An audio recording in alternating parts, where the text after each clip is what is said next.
sounds you've not heard before. Echoes through the air, they roar. Unleash the beast, let your spirit soar. Fists in the air, the crowds ablaze. Moments that seal the mundane's haze. No fear, no hold in this maze. Reach the peak of these wild days. It lives, Friday night lives. You die, but Friday night lives. Hosted by Dead Pit Radio. Stuntman Mark and Rebel Ralph. It lives, Friday night lives. You die, but Friday night lives. Hosted by Dead Pit Radio. Stuntman Mark and Rebel Ralph.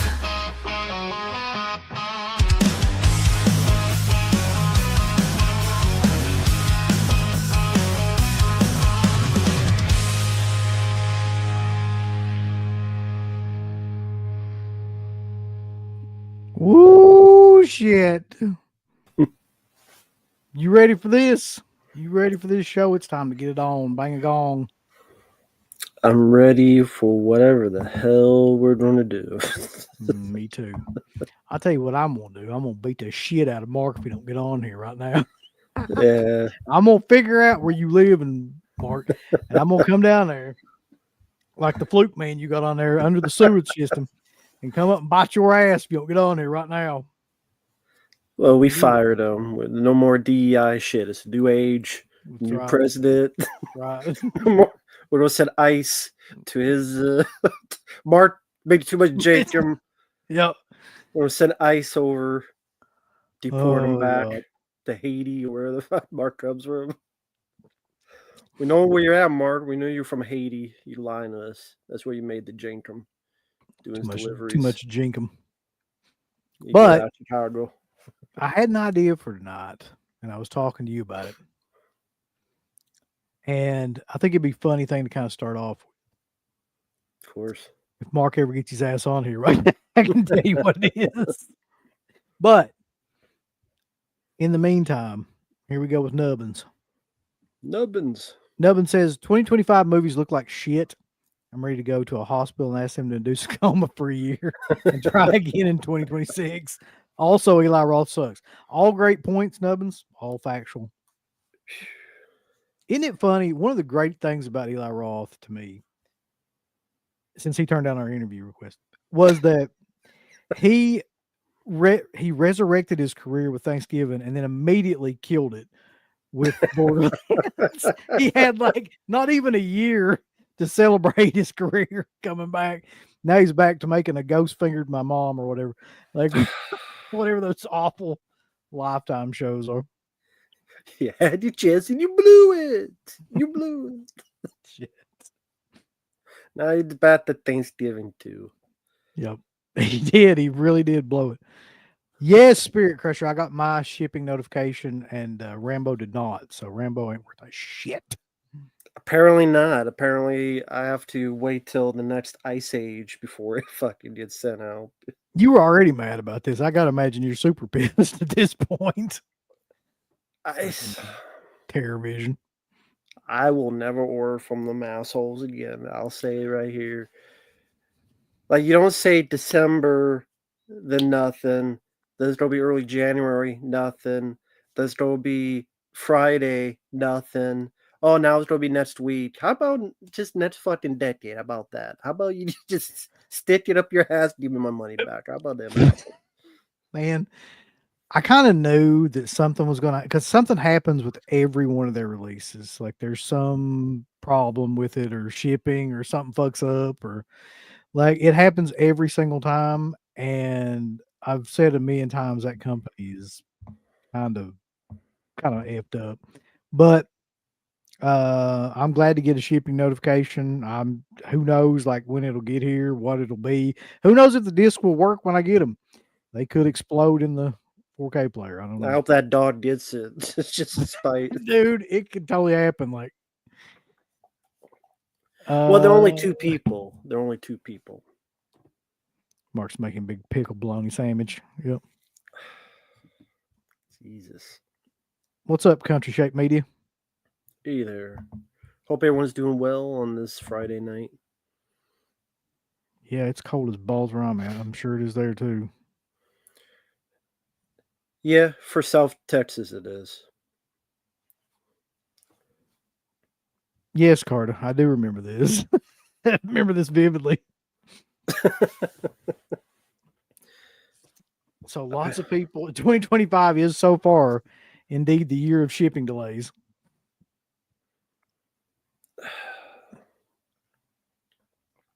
You know what's crazy? I mean, it's not a funny thing, but the last time we talked, there's still a fire in California. Yeah, Yeah, it's still going. That's insane. yeah, that shit is still going on, man. Like, So, if anyone out there's in California, wish you guys the best. It's just your governor ain't worth a fuck.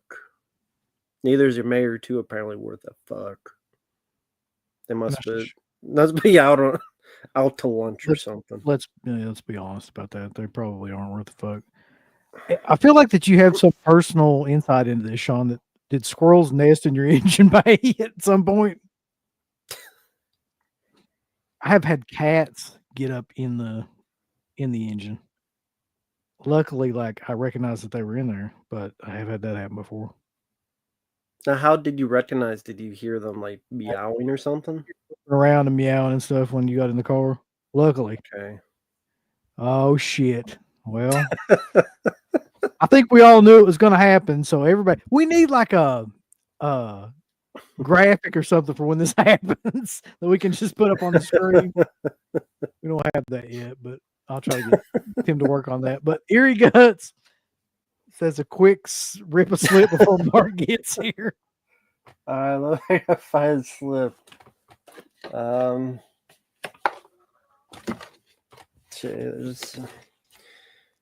I like this movie, but the cover's the same, so I guess we'll do another Scream Factory. Man, that's an old school one. Okay. All right. Oh. This is what we did for being late, Mark. We're gonna send ice to your house. We're gonna go back to Haiti. And this is what you get. This is what you did for babying that Jenkum. This is your fault, Mark. You were late. You're late in the show.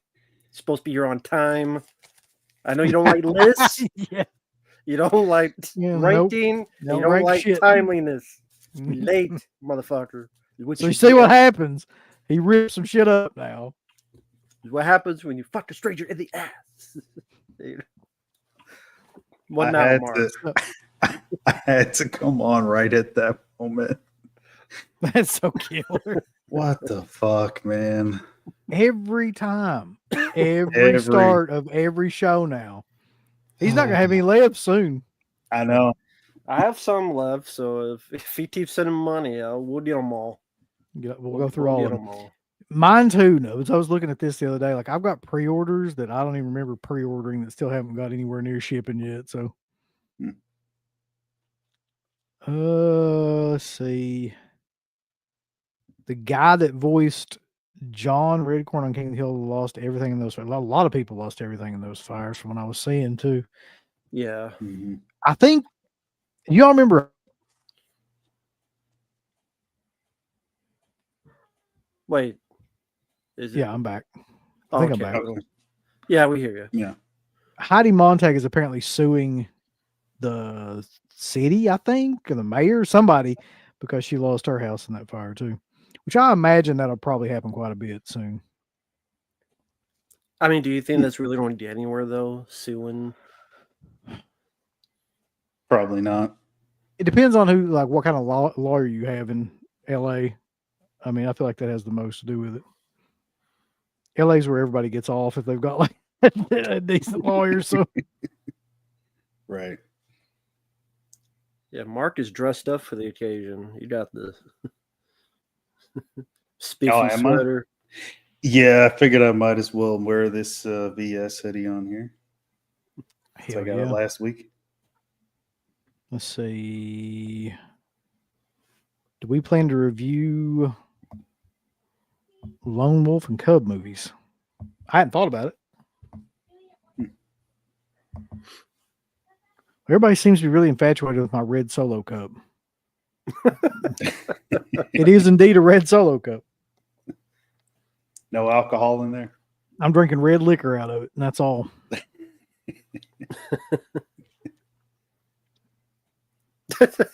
Okay, I thought you were kidding when you said that. Aren't you? No, people are really. Maybe I am, maybe I'm not. Who's the more No, I mean, drink I it. didn't know people were so excited about what cup. They you were really are, yeah. Doing the Street Profits gimmick. Let's see. It's true.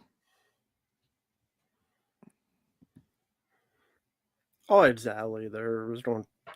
Mm-hmm. It won't be the same for at least 10 years. That's being Right. kind. Mm-hmm. Oh, No, what don't the move fuck to is wrong? Nevada. Oh God, no! Don't move to Nevada. They might. What the hell is red liquor? Well, it's liquor that's red, buddy. It's like whiskey and anything else except vodka and tequila and stuff that's not red. You know, used to have a neighbor and he would always say that. That's where I got that phrase, red liquor. Because he would always come over drunk as shit and be like, y'all got any red liquor? And be like,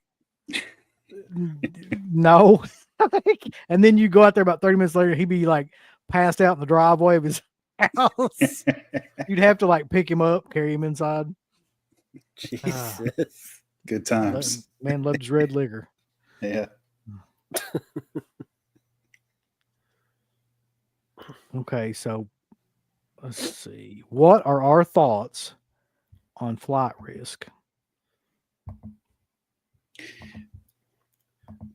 Mark is a flight risk. Yeah, I agree. Yeah, I am. That's right. I'm what do you say? I'm Haitian or whatever. Haitian? Ice is coming for you. Ice. Yeah. They're at the door right now. Oh my God. What is flight risk? Somebody help me out. Like, It's the Wahlberg movie where It's he's It's a new film Mel Gibson directed. Came out this weekend. Mhm. well, you can tell how much I think about it. Yeah, I hadn't heard Wahlberg's about he's the heel and he's fucking taking over a plane or some shit. I don't know. It just looks like a random Wahlberg movie. Nothing special. It's a guy being transferred in one of those small planes where it fits like a couple people. Mark pretends to be one person, but they are hired to take this guy out, and then there's this battle across, I forget where it's at, across the mountains and stuff. Haven't they made that movie like 60 times? Like Turbulence and Con Air and fucking. Yeah, but this is a small plane. That's the difference. It's the single engine plane. Yeah. That's the difference. Yeah. And Wahlberg's bald, so you know. Yeah. Makes all the difference. Psychologically speaking, Nick B wants to know, why do you rip your slip covers, man? Because they got paid. And it's therapeutic for him. That's also why. I got paid. They just sit there. Give the people what they want. Unlike Hollywood. That's so true. Speaking of which, Oh yeah.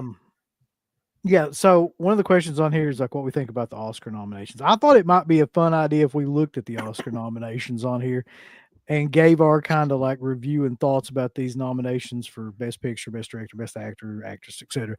So, yeah, I've looked at them already just to kind of skim over them, and it's fucking hilarious. But before that, I want to tell you that I watched Nosferatu finally. Mark, you've seen it, right? Yeah, that and Okay. Wolfman. All right, Matt, you've seen it. Yeah. Okay. Here's all I'm going to say about that movie. There was some decisions made in that film. There were some choices made. And some of them worked and some of them didn't work at all.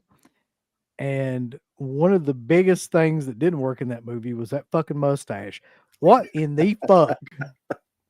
Like, I mean, just on a basic goofy level, like looking at that, I was just thinking to myself, you know how much better this movie would be if just that one thing had been fixed.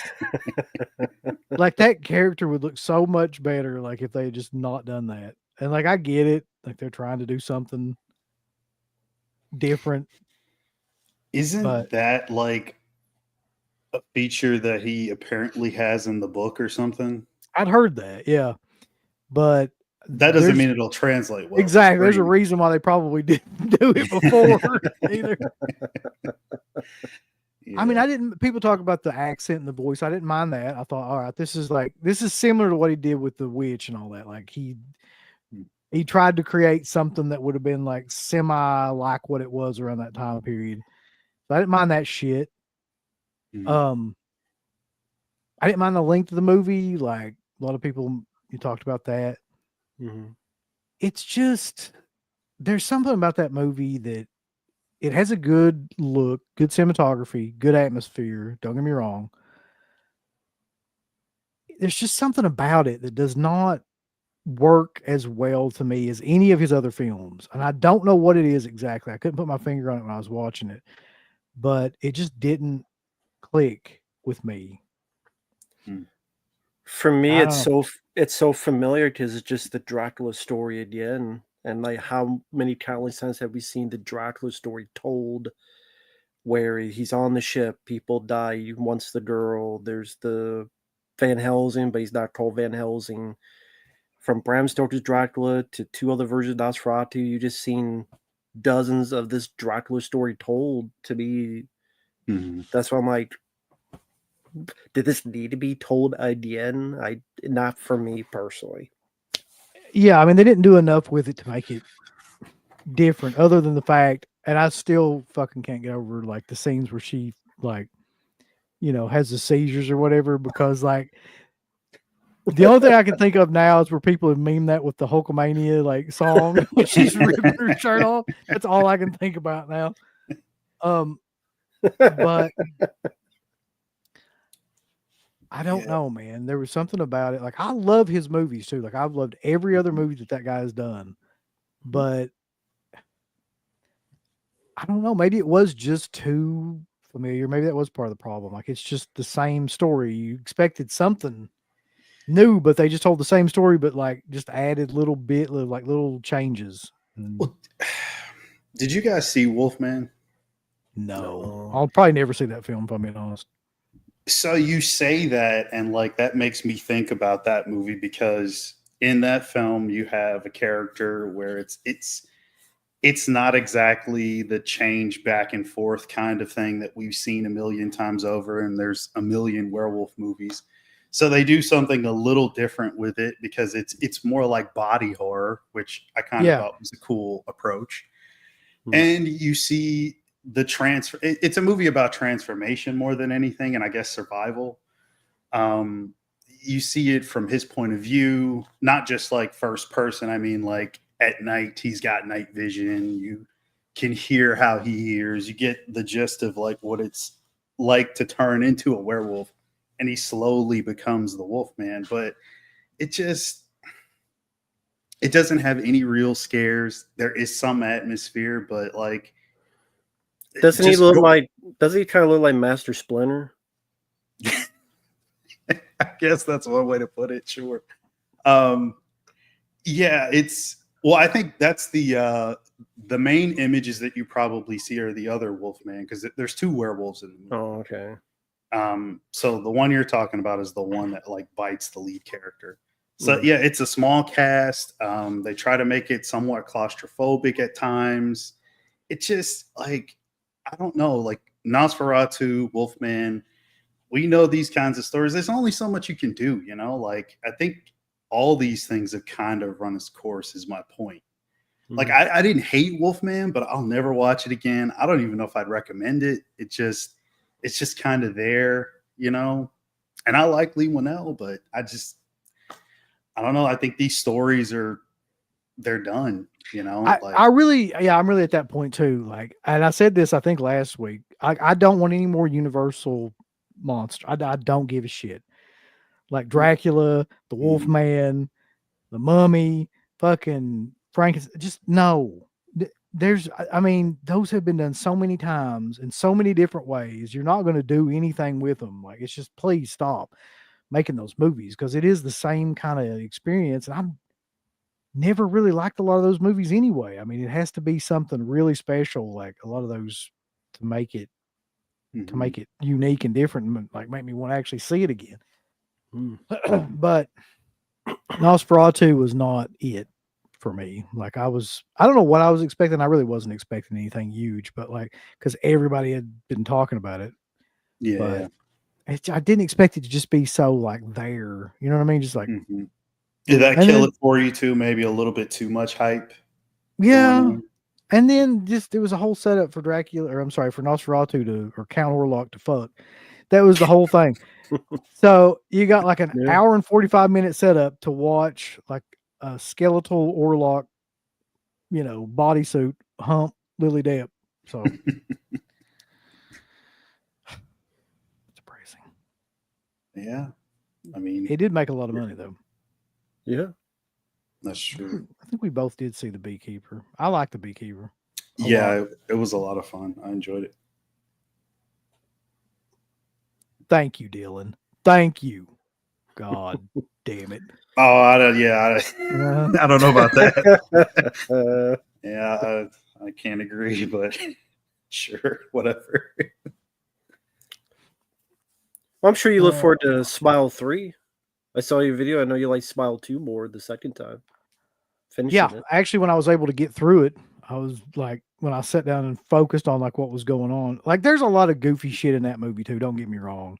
Yeah. Like, but overall, the biggest thing that movie has going for it is the lead actress. She actually like carries that whole movie. And if it wasn't for her, that movie would be really bad.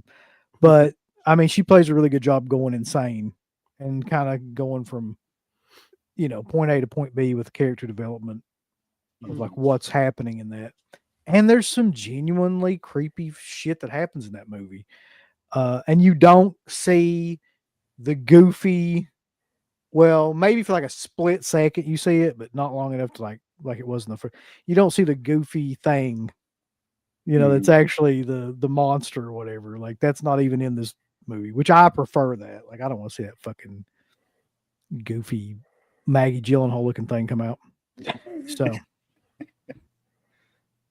isn't it at the end on the stage? Yeah, that's what I was saying. Like, for like a brief second you see it, but yeah. Yeah, you see it a little bit more in the first one, I think, but still, I don't know. Just those movies, that second one, it's a little too silly, and I thought it was going to go more in the direction of full-on camp violence, but it just, I don't know, didn't work all the way for me. Jackson Jack, we're talking about Smile 2.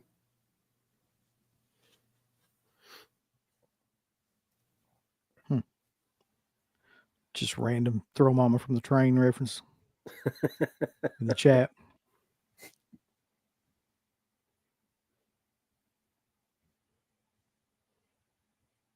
Yeah, that's pretty much like I feel like her entire direction in Nosferatu was just to do that. Make weird, sexy, like goofy faces. Jesus Christ. You know what though? She wasn't that bad in that movie, really, other than the fact of like having seizures that part was kind of bad, but like in terms of her acting, it wasn't as horrible as people are saying it is. Mm-hmm. I tell you, the one person I thought did not fit in that movie was William Dafoe. Like, I don't know why. I just don't think the accent or anything about that performance fit. I don't think he can do an accent like that. He's got such a unique speaking voice that, like, even when you try to hide it underneath like a really thick accent like that, it just doesn't work. You can still hear him in that. Mm.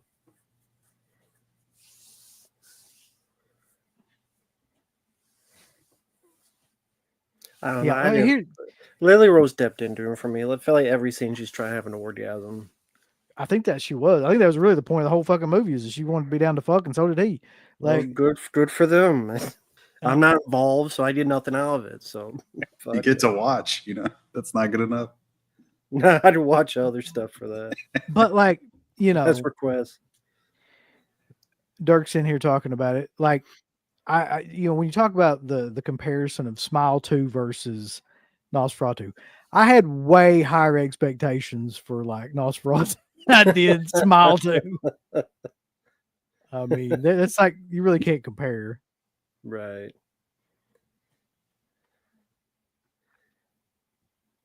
Oh God, definitely Nosferatu. Wait, that's the wrong one. Definitely Nosferatu.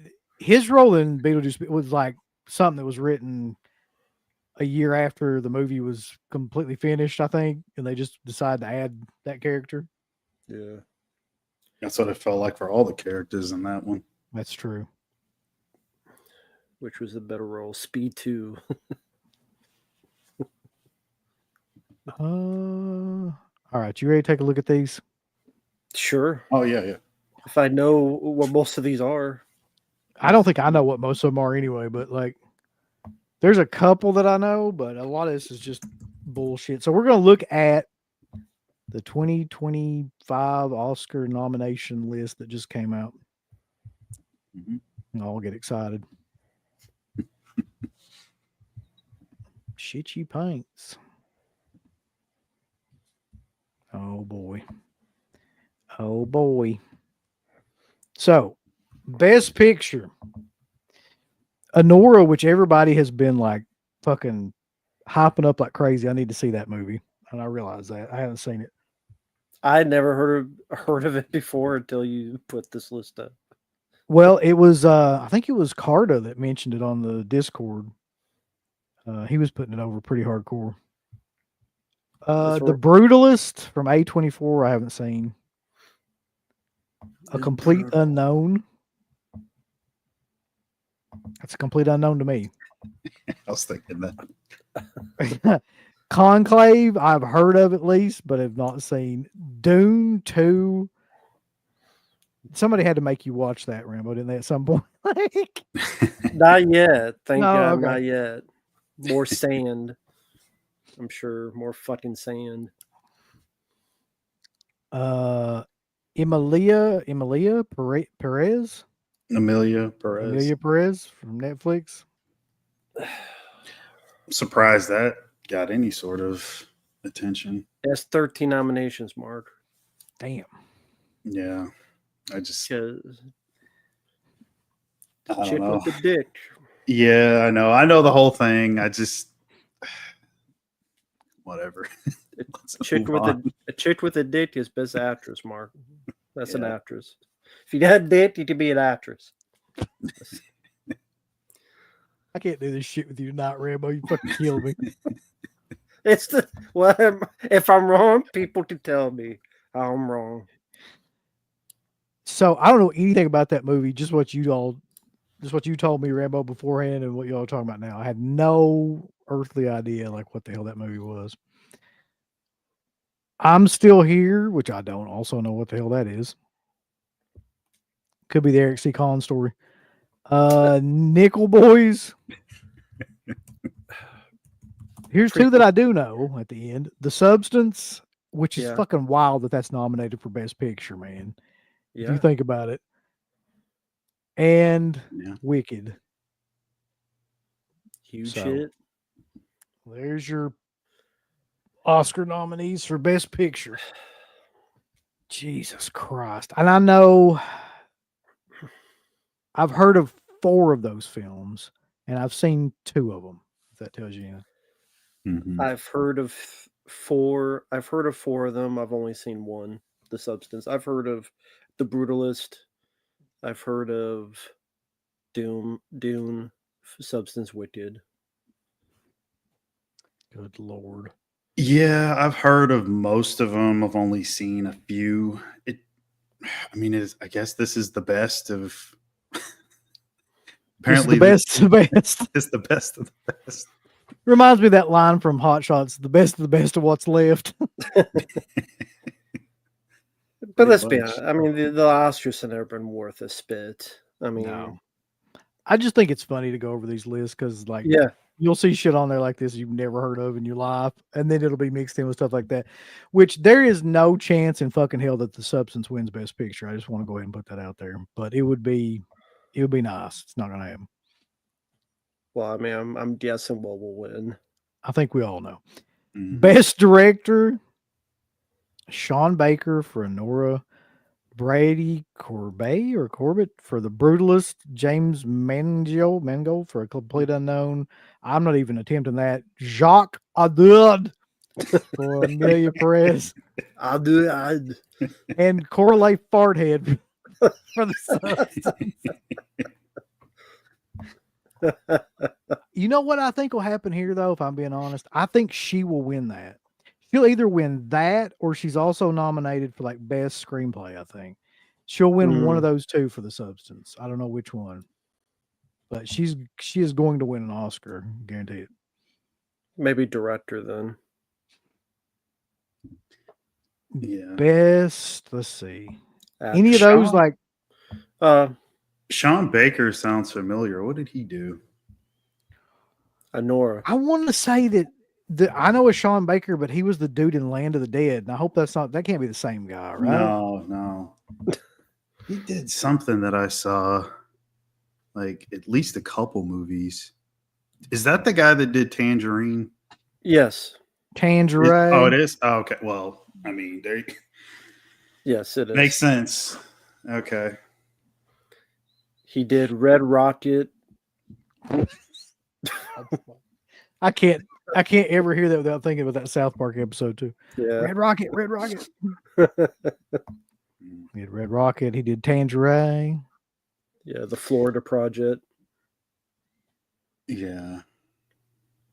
Yeah, you're right, Jackson Jack. It was Simon Baker and not Sean Baker. My bad.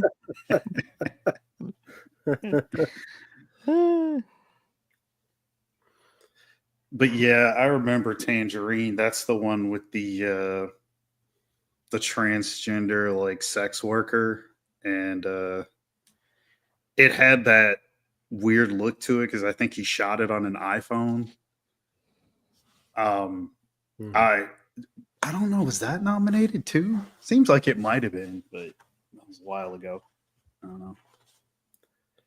But that's the funny thing. How many of these films get nominated for Best Picture and then you never hear of those movies again? A lot of them, like even Yeah. the ones that win Best Picture, you never go back and watch. Like nobody ever talks about them now. Yeah, like does anyone remember that movie Moonlight? Yeah. No, Who the hell talks about that movie? There you The- go. one called The Pianist, the penis. That one, like, Adrian Brody, yeah, the Yeah. pianist. when's the last time you heard anybody reference that movie at all? Other than you, nobody. Yeah. Or him. Yeah. You know, I was wondering this too. Why the fuck didn't Margaret Qualley get a nod for Best Supporting Actress in that movie? Because she was, to me, great. I'm not sure if she was as good as Demi Moore, but she was pretty fucking good. I didn't know she did. I only got this far on the list. Yeah, she got snubbed. Huh. So let's continue and we'll figure that out. Best Actress, Cynthia Erivo for Wicked, Carla Sofia Gascon for Amelia Perez, Mikey Madison for Mikey Madison. That can't be a real that sounds like a fucking Adam Sandler movie. Mikey Madison for Honora, Demi Moore for The Substance, and Fernanda Turtle for I'm Still Here. I'm sorry, that's Torres for I'm Still Here. Well, Carla's debatable. Carla, Cynthia Erivo, Demi Moore. In a perfect world, it would be Demi Moore. Like she would win. Yeah. But I mean, she does have that. She did win the Golden Globe. Yeah. So, I mean, a lot of times people that win the Golden Globe go on to win the Oscar. I'm hoping that's the case here. My fear is that it's going to be fucking Wicked. Like, Oh God. because that movie is all about what the Oscars and like Hollywood loves the most, which is just singing, dancing, and diversity. Like, Mhm. so Yeah. I just have a real bad feeling. I would want Demi Moore to win. I'm a fan of hers. I think she did a wonderful job. You said the fear. I think it's going to be Carla for Amelia Perez, because it really spun off. She's the first openly trans woman who's been nominated, and the Oscars really like to award that kind of stuff. Like Black Panther, no one thinks that movie's worth a fuck, but I got nominated for Best Picture. Mm-hmm. Now I didn't win, but I wouldn't be surprised. And if she doesn't win, then they'd be, oh, you must be a phobic. Why did I not win? And they'd be afraid of that. I just wouldn't be surprised. That's all. I'm not even making a joke about it. I'm just saying, like, with how they've always been political, the Oscars. So I just wouldn't be surprised if that was the case. But if Demi Moore won, that would be a nice surprise. But Yeah, that's why I don't think it'll happen. Like, I don't think they have the. I don't know. I don't think they have the balls to do that for some reason. The only reason they would do it would be based on the fact that she's been through so many other movies, and I don't think she's ever won an Oscar. no. And it might be like their way of being like, towards the end of your career, here's an Oscar. But I don't think like I could see that. Yeah. Yeah.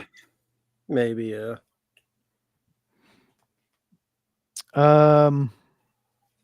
Best actor. God damn, Bulls. How many times has Adrian Brody been nominated for best actor? That guy sucks ass too. Like,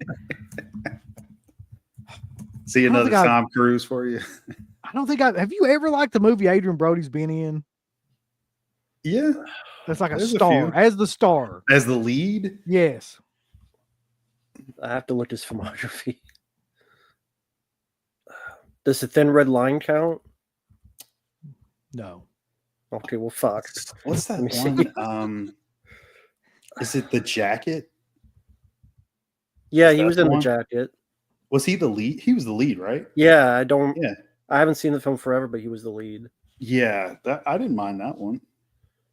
I haven't seen that for no. Now I'm looking. I mean, Take your pants off and jacket. Predators, Splice, Oh, King man. Kong. Yeah, all those like genre type movies that you're naming are not really particularly that great anyway. So Well, he's in the doesn't matter Brutalist. who was the lead of them. He's the lead actor in The Brutalist, which is, of course, Eli Roth's life story. It's a biopic. So, Well, there you go.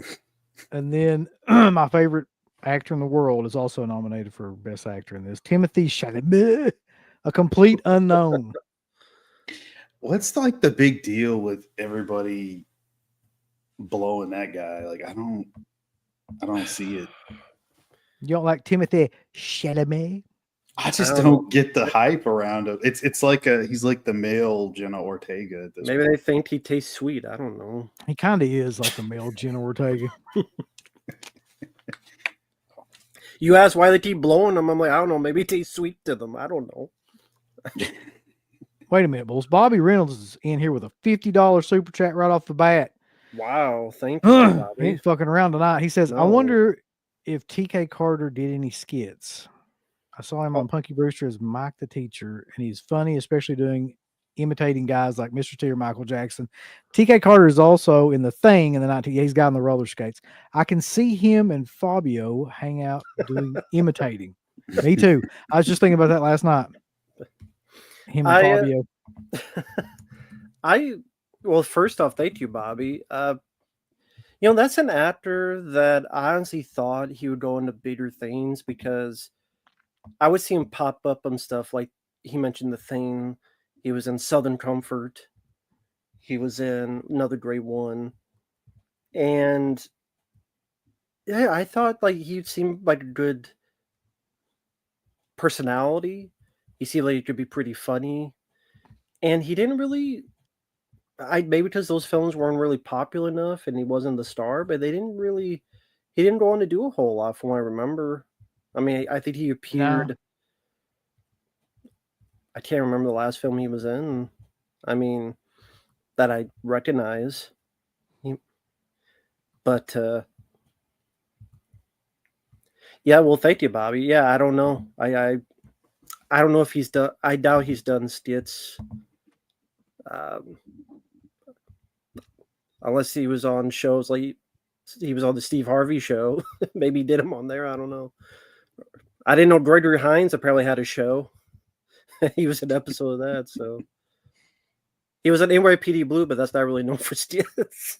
No. It's a skit where he was a drug dealer. He's been dead. Do a skit now for He him. was in Ski Patrol. Yeah, it was a great movie. I haven't seen Steve Patrol. What's that about? You've never seen about- Ski Patrol? No. What the fuck? What? What's so good about What Steve Patrol? the nothing really. But like it's a What- what's classic. fun? It's one of those classic like 80s, not like early 90s movies. I can't remember what year it came out in, probably late 80s, early 90s, of just like they take like 1990. almost like Police Academy and or something like that, like one of those buddy films, and they put it on like ski slopes. And it's Oh, always okay. about the same shit where somebody's like wants to buy the ski resort and they have to like come together and fucking like raise money to keep them from doing it or win a race to keep them from doing it. It's all the same movie. There's like at least 5 or Okay. 6 of those movies The that poster are is exactly the hilarious. same. I looked at the poster. It's hilarious. I can't remember if that's the one. I get 2 of them confused because there's one that's got the guy from Summer School in it. He's like the lead. I don't know if that's Ski Patrol or if that's Ski School or if that's one of those ones like that. And then there's one that has Leslie Jordan in it too, and whichever one that is fucking killer. Okay, so Steve Patrol has Leslie Jordan. All right, there you go. Steve School has Dean Cameron, Chainsaw from All right. Summer School. Yep. Okay.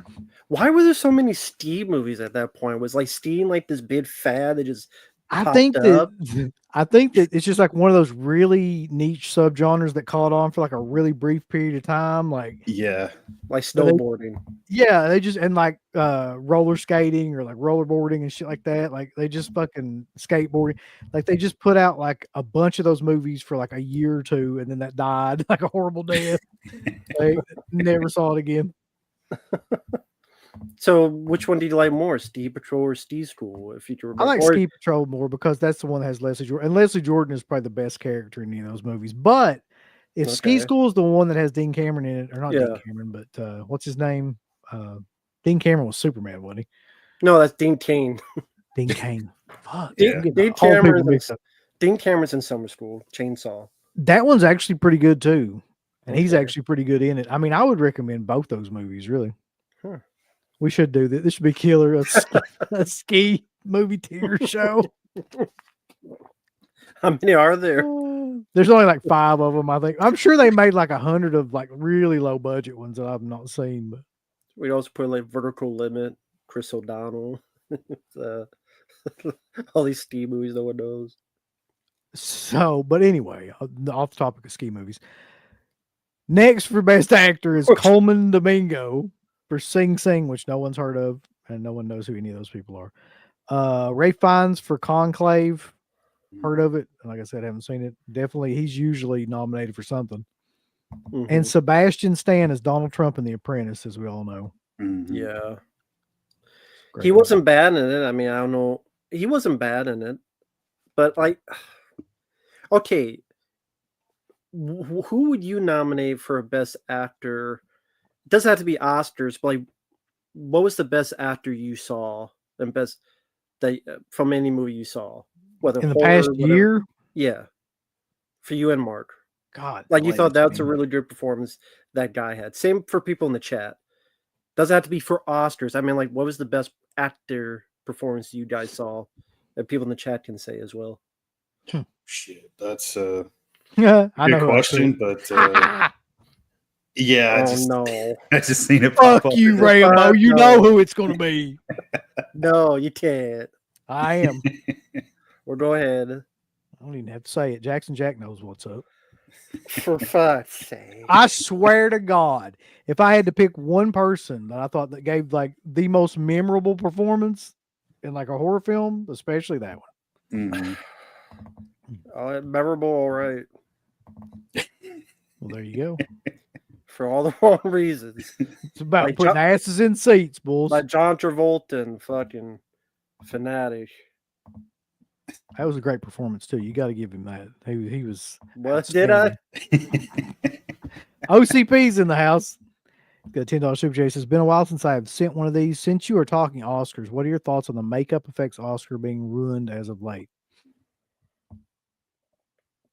You might have to explain ruined. They don't really. Yeah, I forget what he meant. Well, I think like the one I remember is that they gave it to like Suicide Squad at one point for best makeup, and it's like really like that shows how little movies are nowadays. But hopefully, with stuff like The Substance, they'll make somewhat of a comeback some way.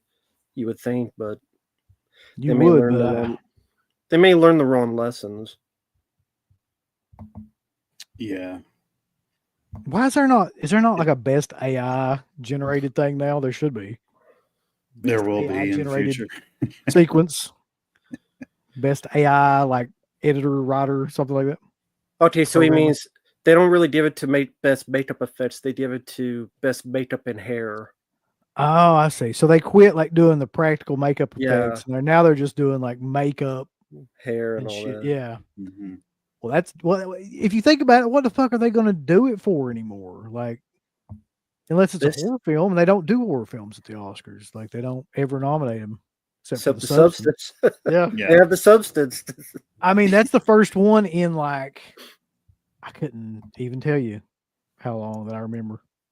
That's true. But knowing our luck to be Aeon Romulus who would fucking win Look at this. best makeup. God. You spoke, and then it was brought to Well, reality. What was like the Blu-ray came out and then it's like we fixed more of Ian Holmes' face for the Blu-ray. So we swear, guys, it looks better this time. Yeah, but I'll wait for your Fuck review, that. Mark.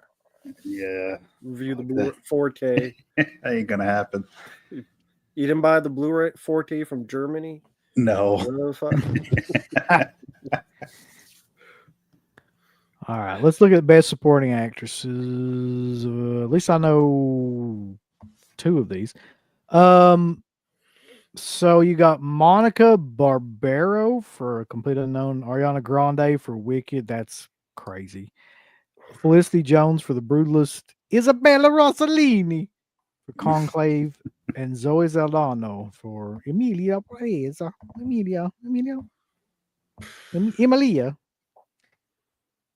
Hmm. So at least I know a couple of those people. Who the hell's heard anything about Isabella Rossellini in like 20 years, by the way? I was just looking at her name and thinking the same thing. Like, I'm sure she's excited, but Yep. yeah. I'll God. bet $50 that Ariana Grande wins that. Really? Yeah, she's got everything that you need to win an Oscar. She is already famous. She's already Mhm. popular. I don't know if she is diverse, but she looks diverse, and that's enough for those idiots. Mhm. And it's a musical. So it's like it's got all of the things that you need to win an Oscar in it. It's going to win. She's going to win. Mhm. The only thing against her, I don't think she's ever been nominated before, and she's primarily known like as a singer. So it's like Hmm. they might look down on that. I would give it like 75% odds.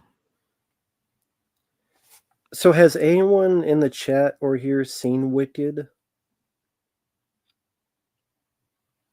Yeah, I guess that's a no. You have? I've seen it. So how was it? I mean, it's about what you would expect for a 40-something-year-old man to fucking watch a Wizard of Oz musical. I mean, So you're I not getting the didn't- 4K, I'm guessing. it didn't blow my skirt up or anything. hmm But who wanted to see it? Who wanted to see it then? Oh, Where my you were at. daughter. Did they like it? At least? Of course they did. They don't know nothing about movies. Here's the thing about kids. If you have kids, you realize is they generally like everything. It doesn't matter like what you take them to see. If you take them to see, like they love Beetlejuice. Like I saw that movie 2 or 3 times. So, Thought they fell asleep. well, one of them did fall asleep, but like they did love it. Yeah, Okay. a couple of them loved it. Is that how you were when you were a kid? When you were Yeah, I watching think that's movies how for- most just people are when they're liked kids. everything? Like that's why everybody has nostalgia for everything because they usually love like the majority Yeah. of stuff they see when they're a Mm. kid. Yeah, that's true. But I mean, you just, I don't know. When you're a kid, it's like movies almost seem real. So of course you're going to be like, God damn it, was killer. Like this. I remember loving No Holds Barred when it came out. It was like I was probably 9 years old, 8 or 9 years old. Like you go back and watch that movie now, and it's like Jesus, that's awful. Yeah. The Garbage Pail Kids movie. Like I was a huge Garbage Pail Kids fan. Even then, though, I think I still realize that movie sucked. That might be one of the few. Yeah, like when you're a kid, there are a few here and there that like you'll say it sucks. I mean, even if you're a kid, you're probably not going to go back and watch that. You know. That's why you say I'm in the same boat as you with Garbage Pail Kids. Yeah, The same boat. that's just one of those movies that, like, even a kid can tell it's bullshit. Like, So, with all that said, like, okay, you've seen the film, you've seen her performance. yeah, Why else would she be nominated and not the girl from The Substance? Other than just I is she don't bigger know. name? Yeah, I mean, I guess like because she is much more famous and because it is a musical and they love musicals, man. The Mhm. Oscars, if you look back, they universally musicals win too. Like if they're up there, like Chicago and shit like that. Like if it's a Mhm. musical, it's usually going to win a bunch of shit. And like that's why I Mhm. believe that that's going to win several awards, and I think that'll be one of them. But she's a great singer in it. I don't know how she is as an actor. I don't know how to gauge that really, like, but you know, Okay, Alpha Romero, you just had to throw that in there. what did he say? What? God damn, he's coming. What the fuck? That's probably true, actually. Like, I mean, Congo is better than Martin. yeah, exactly. OCP. I used to love Batman and Robin, Superman 4, RoboCop 3, Teenage Mutant Ninja Turtles 3, Three Ninjas Kickback. Yeah. I used to really like the Hogan films, like Mr. Nanny and shit like that. It's like, go back and watch those movies. That's all I'm saying. Uncle Bill Presents Nostalgia is dead. I think nostalgia is really the only thing keeping like physical media alive, boys, if I'm being honest. I don't think it's dead at all. I'll be honest, I could probably still watch Suburban Commando. Even with nostalgia. Let me guess, you're gonna pound my face. What? This is 90s. We're gonna sue you.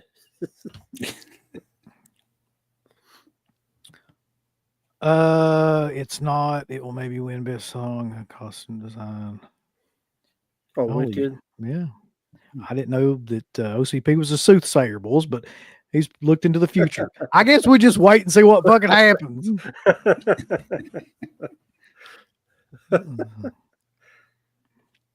To me, I mean, in all seriousness, fuck, man.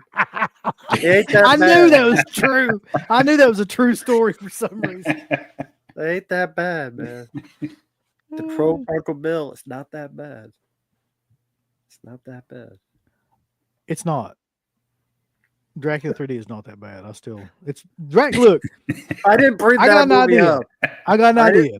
I didn't know you bring that didn't. movie up. I know you didn't, but I just want to say this real quick. I got an idea for you. Sure. Pick a night and put on either Dracula 3D or Nosferatu and see which one is easier to get through. Oh God. Okay. So that's a great choice. Well, which one would you rather watch? I know. I'd probably just rather look at the ground. Yeah, neither one. I'd just go outside and rip some grass up. and I throw it mean, around. let's be honest though. Dracula 3D is that bad. It is. It's got a praying mantis in it though that turns. It's so bad. I did not see that movie. No, No, I'm good. Don't need to see that. I don't think I ever want to watch that either, just because of that. Just the whole story around that movie and him and everything about it, and the fact I know I'm not going to like that damn movie anyway. Like, I mean, there's probably a reason that nobody wanted to fund or like get that movie made for like 20 years. So, well, like, he lost a lot of money doing that, and probably for good reason. Yeah, Megalopolis, I did see. It's more confusing. If you could tell, there's a lot of stuff cut out, and there's just other movies you could watch. Oh God, that means there's a longer version of it out there somewhere. Well, if they give him a reason to put it out there, I don't think anybody's clamoring for the director's cut. exactly. I don't think so. Maybe Tarantino.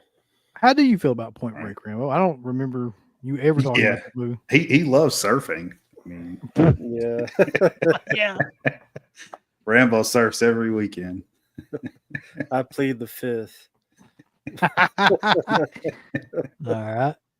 I did actually hear about this, that Joker 2 got nominated for like a shit ton of Razzies.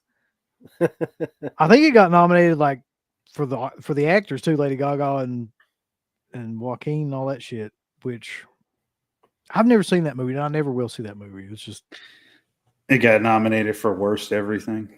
I'm pretty sure, yeah. Mm-hmm.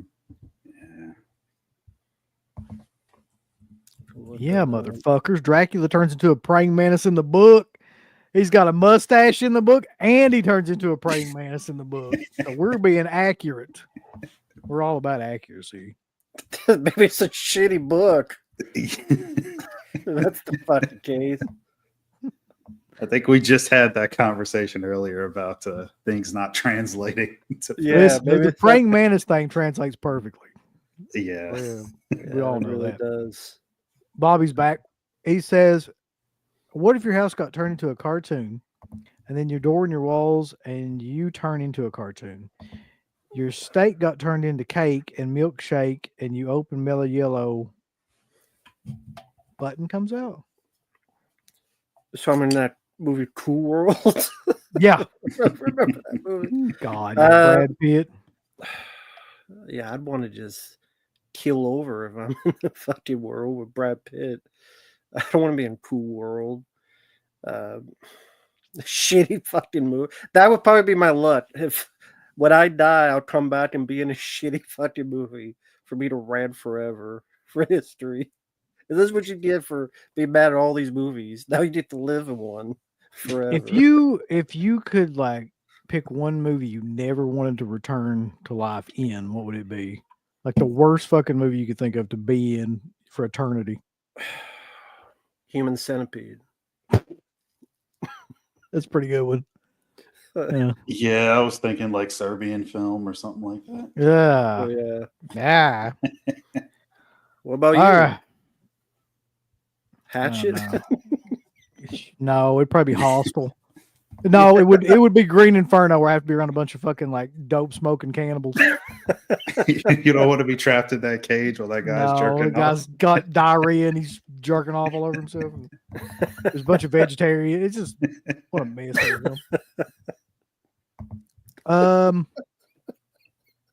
Jesus Christ. Best supporting actor, Boris Karloff. No, Yura Borisov. For Honora, Kieran Culkin. All right, there we go. For a real pain in the ass. Edward Norton for a complete unknown. Bulls, I don't give a shit about Edward Norton. That's another guy. That's another story for another day. But Guy Pearce for The Brutalist and Jeremy Strong for The Apprentice. I haven't seen any of those films, and so I have no idea. What's the Edward Norton story? I was Today just could going to be the say other that. day. Today could be the other day. We're going to have to do a whole show where we just go down a list of actors. Well, there's something about that dude's personality that just irks the piss out of me, and I don't know what it is. But, like, I mean, he's been great in a couple of roles, like American History X. I really liked him in Red Dragon. Mhm. But there's just something about him when you watch him in interviews and stuff where I just want to Oh, okay. punch him in the face. Hmm. That's just me though. Well, I mean, yeah, he's been known to be difficult to work with. That's kind of why he got fired as the Hulk, among other stuff. But yeah, as an actor, I enjoy him. Primal Fear. You mentioned American History X, Fight Club. Yeah. Good actor. But yeah, as a person, I mean, he seems very difficult to work with. Ah, God, this is a good question too. What is with all these fucking Bob Dylan movies? Like people making How many biopics are about there? Bob Dylan. You remember there was that one with I think it was Kate Blanchett that came out like I'm was Still like- Here. yeah, the one with Timothy Chalamet is Oh, that's a that's complete unknown. Okay, that's biopic. but there was another one with Kate Blanchett years ago. But there for some reason they keep making movies about Bob Dylan and like I'm not sure who these movies are for, but I'm not sure how many people give a fuck about Bob Dylan anymore. I know I don't. Mhm. I don't think I ever did. Come think of it. Man, I don't mind Bob Dylan. I don't really care to see but you're not really into biopics anyway, so it wouldn't really be your cup of tea anyway. Yeah, it's true. I'm Not Right. Here is the name of that. Kate You're right. Blanchett. I am not into those kind of movies. But that being said, I think we have enough Bob Dylan pick movies now. We can put that to rest. No, I agree. Oh. I didn't know there were so many. Best original screenplay is next. Nora, again, The Brutalist. Again, it's the same like 5 movies. A Real Pain. Jesse Eisenberg wrote that apparently. Oh God, September 5th, and The Substance again. Now, this is where because they nominated her for that too. This is where I'm kind of leaning towards she will win that and not Best Picture. Usually, that's what they do. They'll give like one or the other. They won't like let them win both.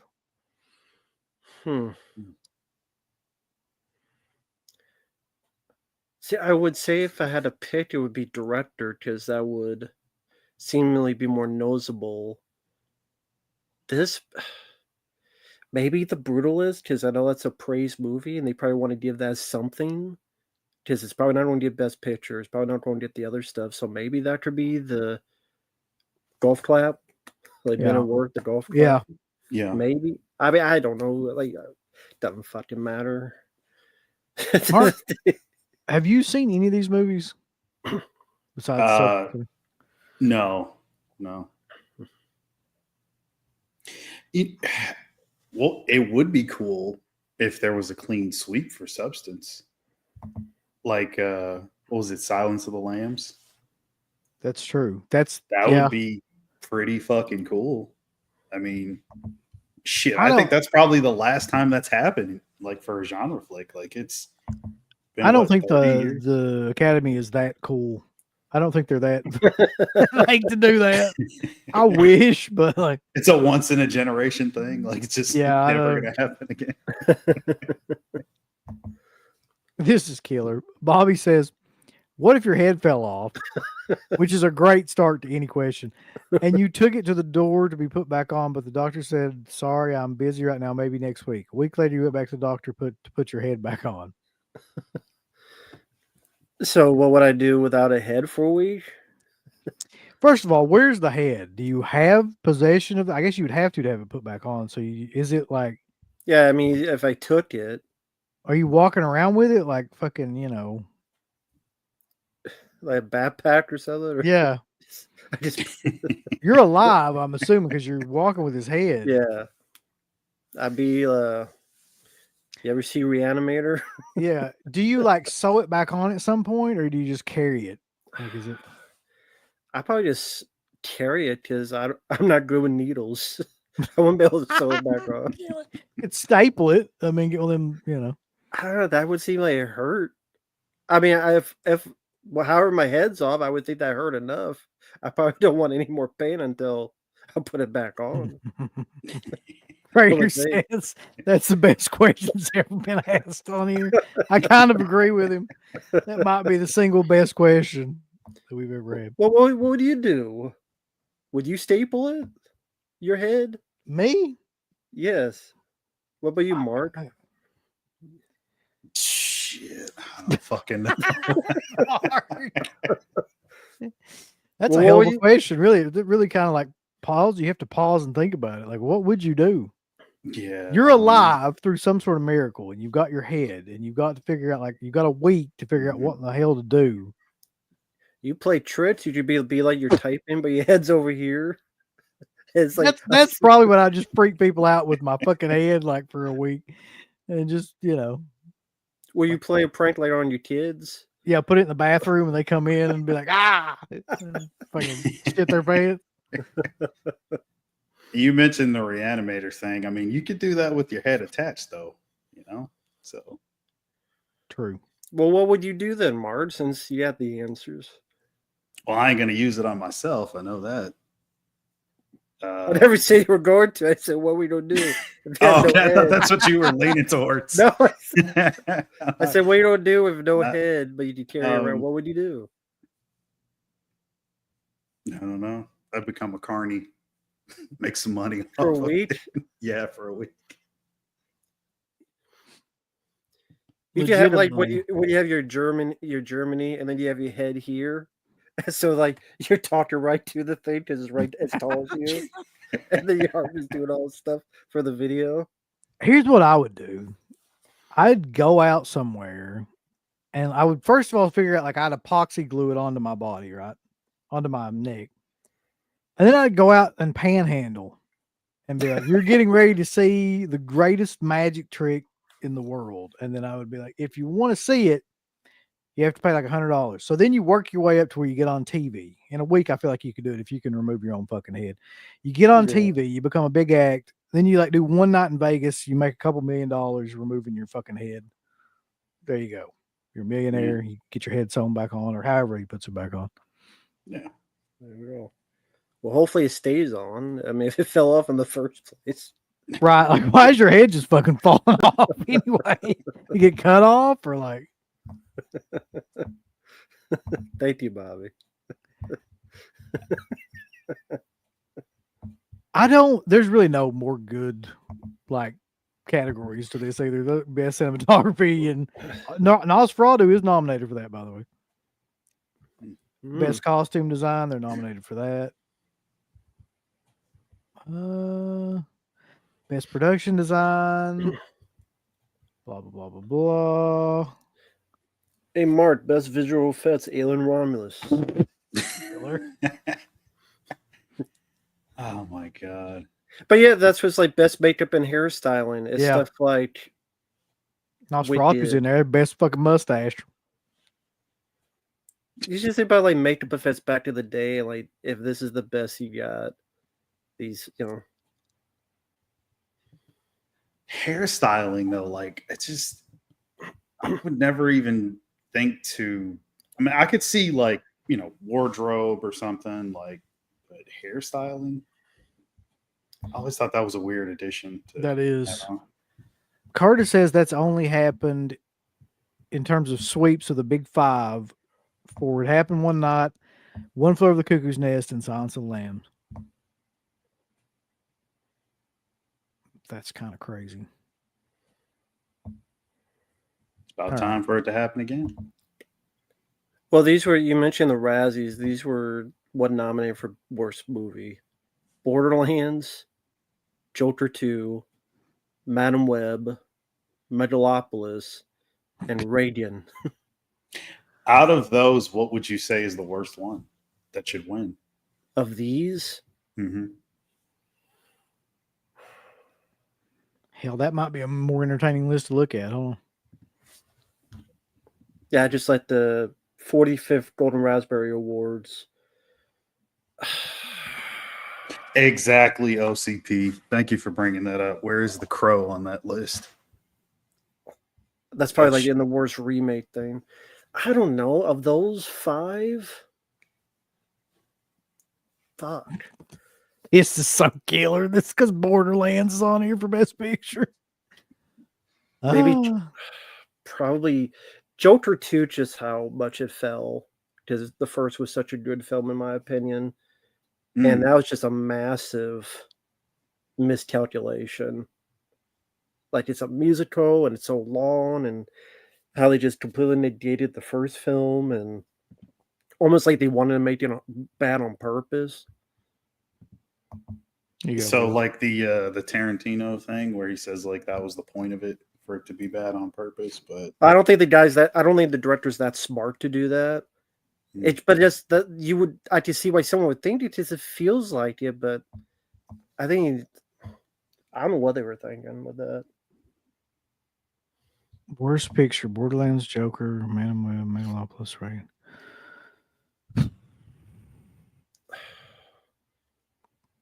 Well, you've seen more of those than I think any of us, haven't you, Matt? I mean, you've seen Megalopolis. I the only one I've not seen is Radian.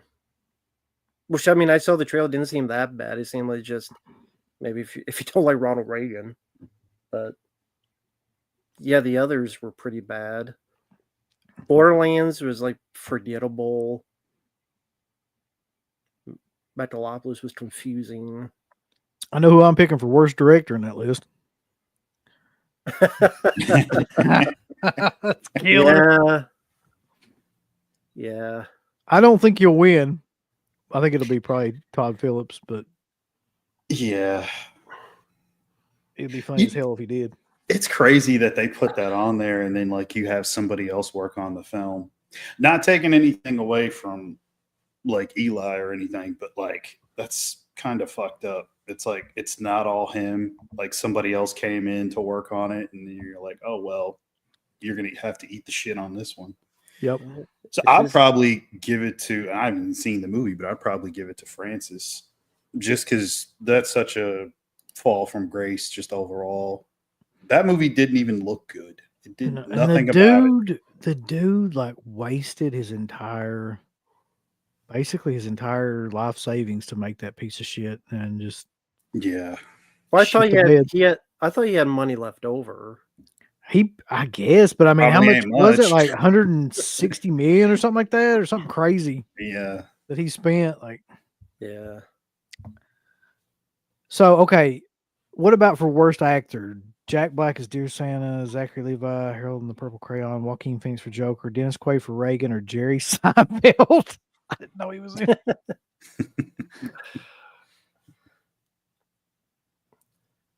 Joaquin Phoenix, I don't think his acting was bad. It was the way the character was written.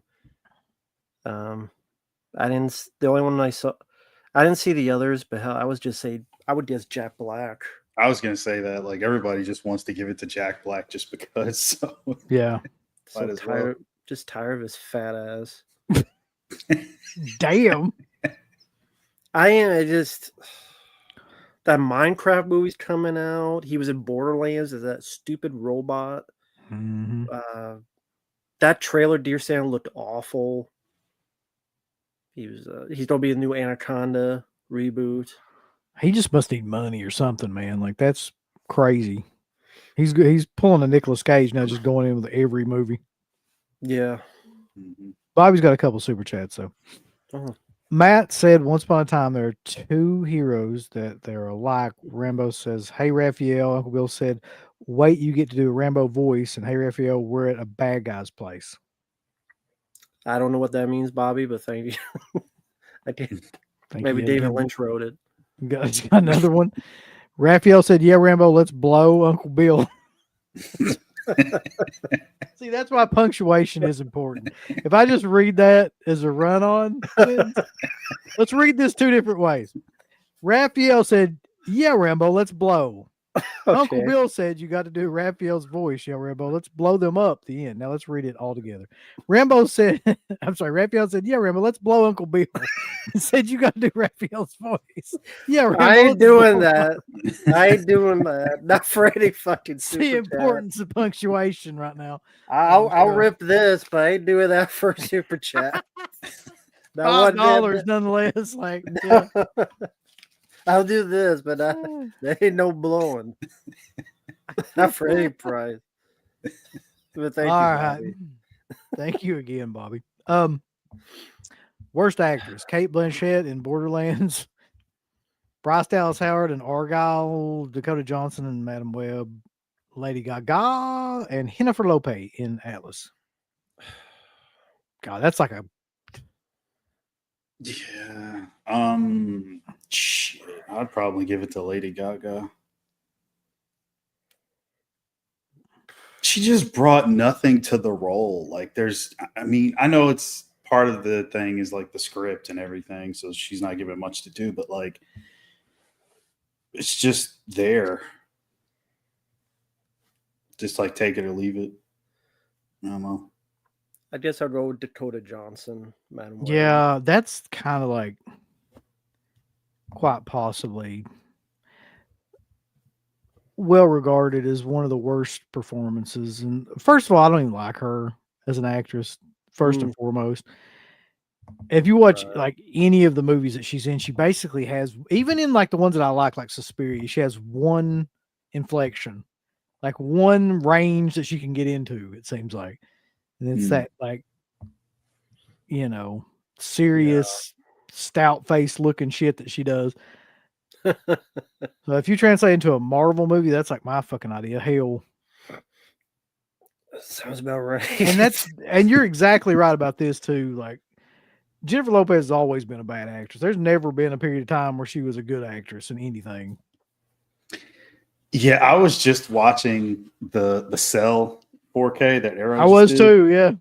And I was like, man, Vince Vaughn is actually better than she is in the movie.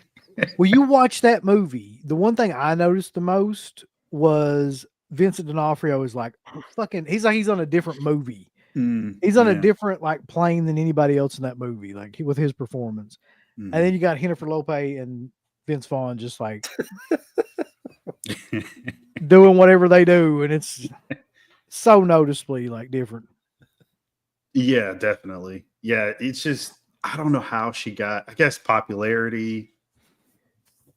How she looks at the time, like it just they're like, all right, let's put J-Lo in there. Yeah, she was in a ton of movies too for a period of time. Yeah, around that time. Yeah. She was. Anyway, let's see what else we got. I like her. I don't know what you guys talking about. Shut the fuck up, Rambo. Worst support. Here you go, Rambo. Worst supporting actor, Jack Black for Claptrap, just for his voice. That's killer. Kevin Hart for Borderlands, Shia LaDouche for Megalopolis, Tyre Rahim for Madam Web, John Voight for everything, apparently. John Voight is No, they really don't like John Voight. Jack Black for me. Okay, how about this? If I can only pick Jack Black once, then I'll just pick.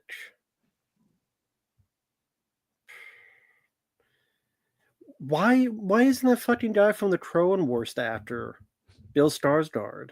I don't they, know. The Crow they love him too much. Bulls. Oh, I see it right there in worst remake. It's down there. Oh yeah, it is. Yeah, He's that remake, worst actor, rip off, or what the fuck? sequel. He sucked ass in that movie. Yeah. I'll pick Jack Black because he was annoying as hell in that movie. I think that it has to be Jack Black. Yeah. I haven't seen many of those except for Borderlands. It's definitely going to be that for me. Yeah. Worst supporting actress, Ariana DeBose for Argyle and Craven the Hunter. God almighty. Leslie Ann Down for Reagan, Emma Roberts for Madam Web, Amy Schumer. It's probably going to be her. Yeah. Unfrosted and FKA Twigs for The Crow. Twigs, easily Twigs. Yeah, like I was gonna go with Amy Schumer, but holy shit, Twigs is fucking horrible. FKA Twigs. For fucking asshole. Fucking. She was horrible. Horrible in that movie. Horrible. What kind of name is that? Even for like a fucking FKA Twigs. It sounds like a toy store. Like FKA Twigs. Yeah, her and Aquafina just need to go away. Yeah. forever. Where is Aquafina in this? Where is Aquafina when you need her? Somebody read my mind. FKA Twigs. All right. I just can't get over that. Worst screen combo and worst remake / ripoff / sequel. So screen combo, you've got the entire the entire cast of Megalopolis. Joaquin Phoenix and Lady Gaga, Dennis Quaid, but God, they just got the same movies too. Like they hated the same movies, Yeah. especially Jack Black and Borderlands. God damn. I would go Megalopolis for that. As a cast, you had I was curious, Adam Driver. Shia I'm not a LaBeouf. fan of him either. I don't get why he keeps getting put in movies. They definitely need to see Megalopolis then. God, no. So this one's actually throwing a couple of new ones out though. Worst remake, ripoff, or sequel: The Crow, Joker, Craven the Hunter, Mufasa, The Lion King, that piece of shit, Rebel Moon 2, which I haven't seen, but I can only imagine. I'll never watch any of those fucking movies. Even though Mark said it's great. Mark gave it the highest praise because Star Wars, I think that's Star Wars, I mean, is like no, his that's favorite. That's Snyder's. that's Zack Snyder. He got That's not Star fired. Wars? Is that No. Rogue? mm, Rogue Moon? Rogue? One, no. Rogue? Blood? Rogue Moon. Fire? Jedi? No. Combination of any of those words. No. All right. So Zack Snyder was going to do a Star Wars film. They let him go. So he said, I'm going to take my ideas and make a movie, and made these really shitty films for Netflix where you can watch a lot of people look at wheat Sounds like a good time. because he loves the slow-mo. Like every other thing is slow motion. It's like an Amish porn, watching people look at wheat. Yeah. Of that list, The Crow, probably. Just like Joker 2, if I did worst, I would give The Crow that. But I think Romulus should have been on that list. Yeah. I didn't even think But- about that. Everybody loved that movie. That's And true. Beetlejuice 2. Everybody loved that too, apparently. Oh well. Well, Mark, of the ones of those you've seen, would it be The Crow? Oh yeah, obviously, hands down.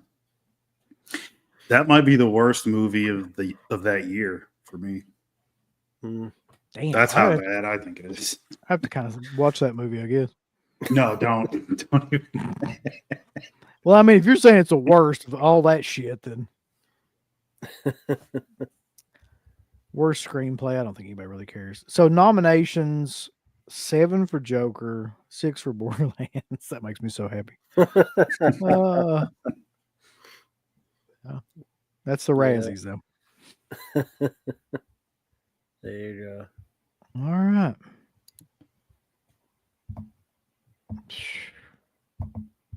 Some horrible shit. So I wanted to ask Mark something since you guys have talked about this. I know Christian, Planet CHH talked about this. First off, thank you, Freddie Lit. I see the super chat. Hate to miss a stream. Well, it always sucks, but Yeah. at least he stopped by. Yeah. But I wanted to ask Christian talked about this, the 2 CGI Return of the Living Dead actors that they're doing. Don Yeah. Calfa and James Cameron. They can't let anything just be. It's the most pointless thing to ever come about in the horror genre, I think. Talk about like you know you have nothing, so it's like let's get these 2 guys that everybody liked. Let's get what everybody remembers and put it in there. It's a travesty. I hope it doesn't happen. I mean, I know that they're trying to do it. And it's a fan film, right? It's for the fan film. It's Linnea Quigley. yeah. Is it like I So thought how- that they were actually trying to like get it out there, like beyond it being just fan film, or is it only fan film? It's probably gonna I- be like a budget of a fan film. So how Yeah. good Okay. can it look? I can't imagine what the fuck they're actually trying to do, but it sounds like they're trying to get it funded as an actual film.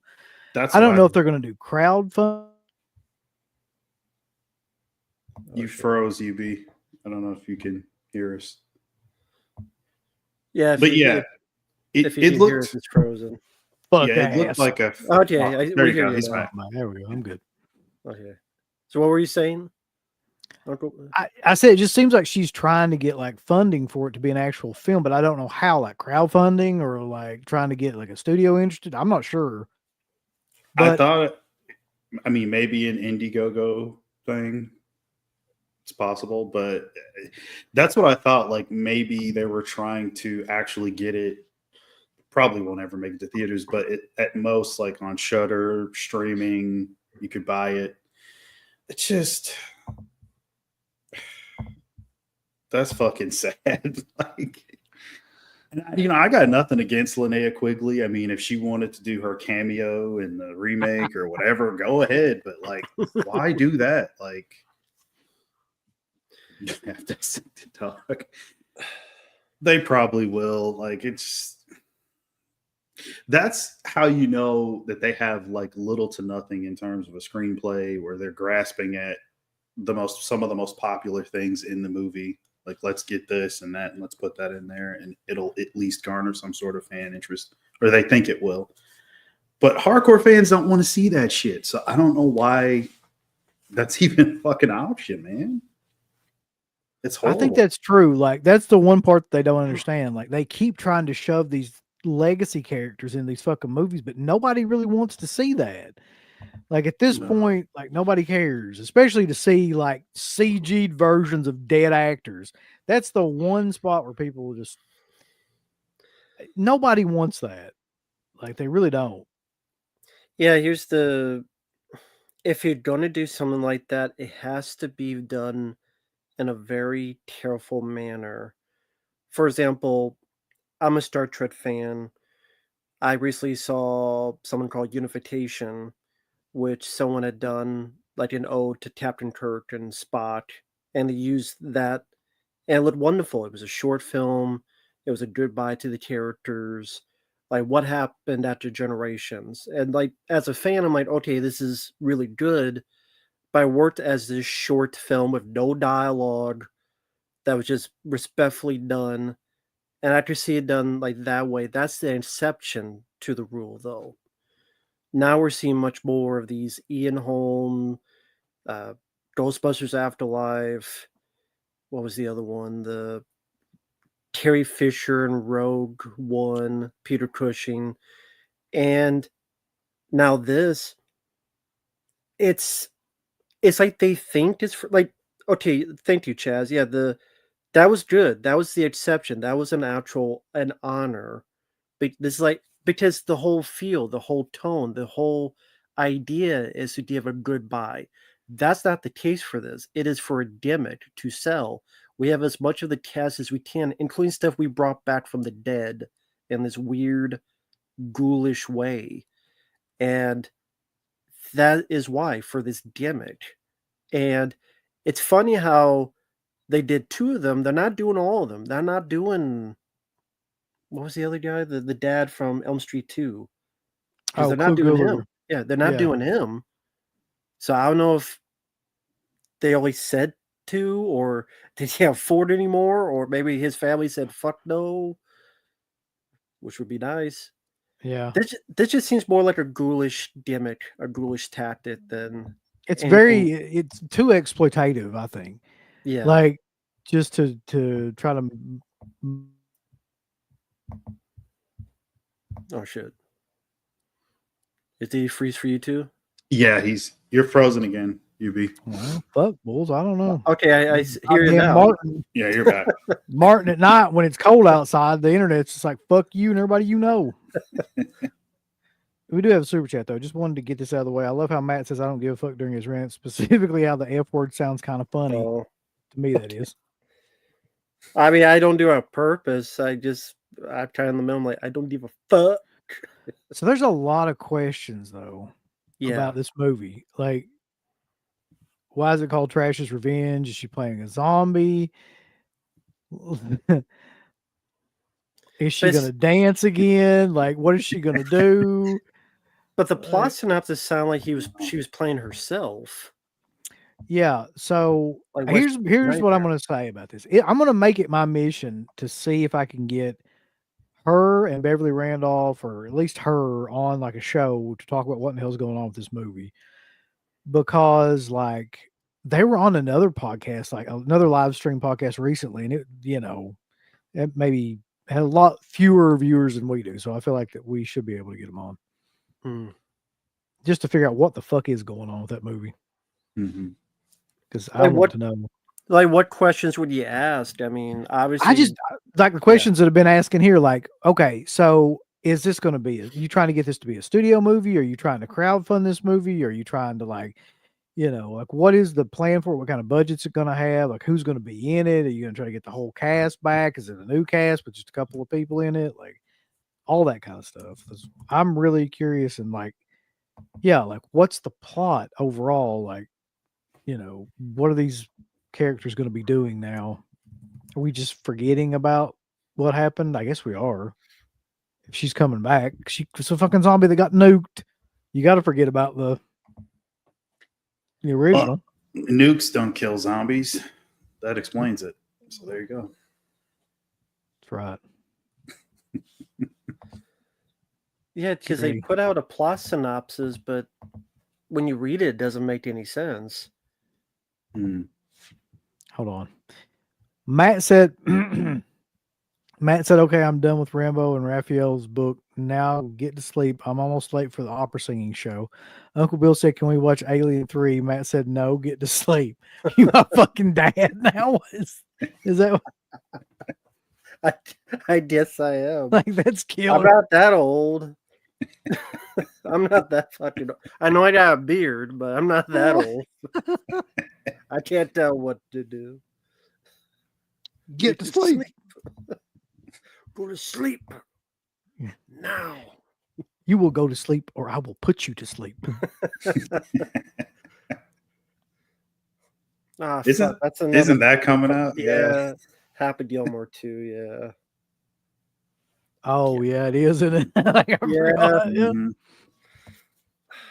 There's so many fucking sequels that are unnecessary coming out. It's crazy. Well, I mean, Matt, are yeah. you sure? You sure about that? Not that I'm talking about Oh. Phantasm. Are you sure? Yeah, I mean, What about I get what you're saying, Matt, but I don't know if you really want to see that. She's 66 years old. I don't want to see that either. Maybe Matt's into grandmas. That's fine. Each their own. I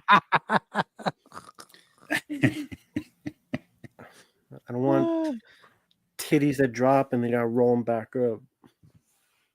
I think Lene would be better off finding a good screenwriter than she can make a good low budget film with that ends up doing well on streaming like VFW or so. Yeah, I think that's probably a better idea too. Mhm.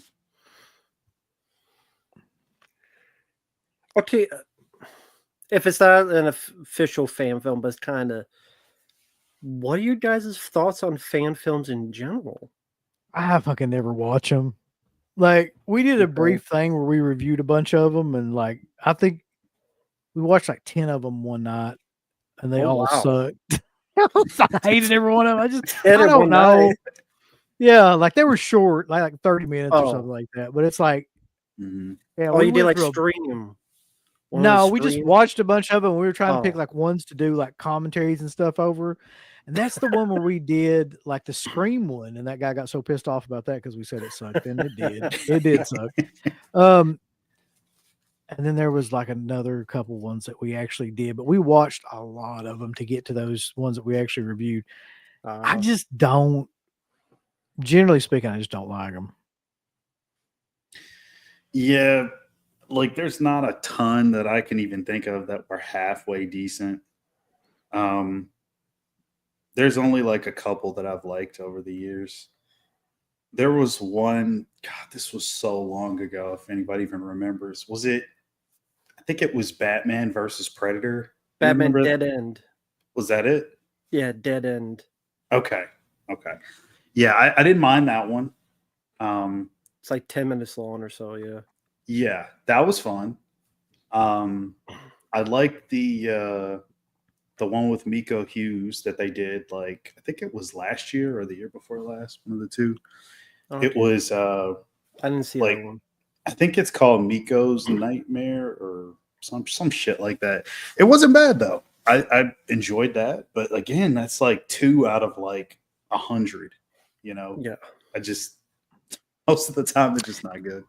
Let me ask you all both a question about this too. Like, are there fan films for like other genres? Like, is there like a fan film for like Bloodsport 2 or Bloodsport 12 or whatever that Bloodsport would be on, I guess, at this point? Like, are there fan films for like action films or is it just like horror? Some of a cou- those sequels are so bad they look like fan films, but There's a couple. There was a pretty good Mad Max one that I saw. I yeah. have to look up the name because they did shoot in Australia. They looked like they had a bit of budget behind it. Hope and Glory. That was a pretty good one. Dirty Laundry, which is a Punisher one with Thomas Jane. That was a very Yeah. short one. That was pretty Shit, good. that was good. I forgot about that. That Yeah, was Dirty Laundry. Mhm. But it's mainly horror. Like there are so many. I guess it's fresh in my head because I got requests for a couple, and I watched 2 of them today. 2 Friday the 13th ones, and there's a ton of Friday the 13th ones. So yeah, horror is definitely the big genre because there are over a dozen Friday the 13th ones at least, Mhm. and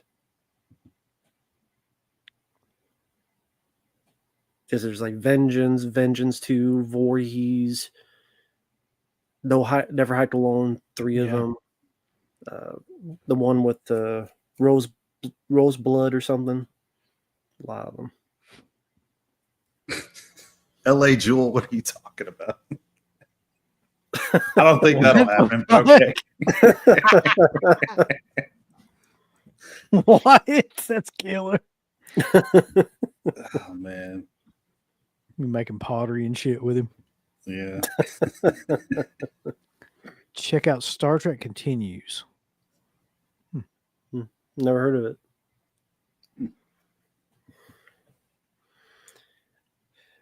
It's 50-50. Like I'm curious about them, but a lot of times they just have like really bad acting, which really hurts it.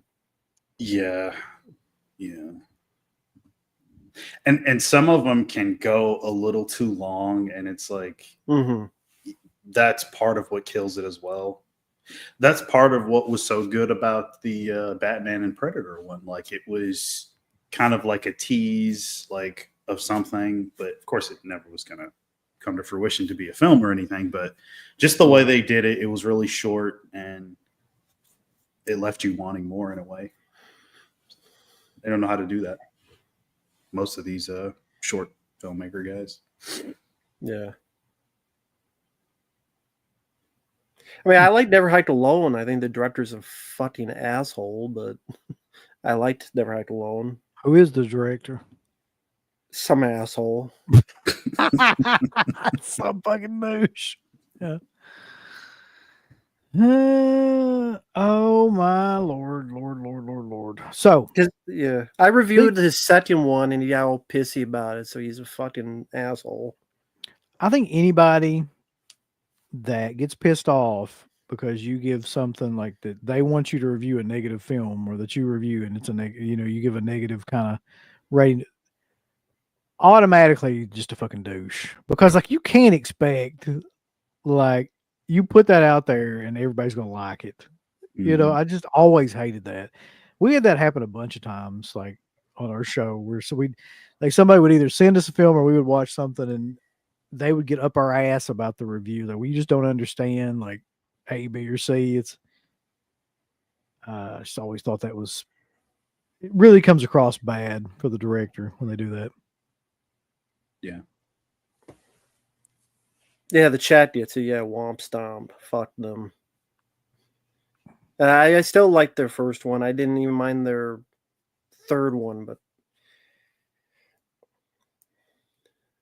crybaby bitch.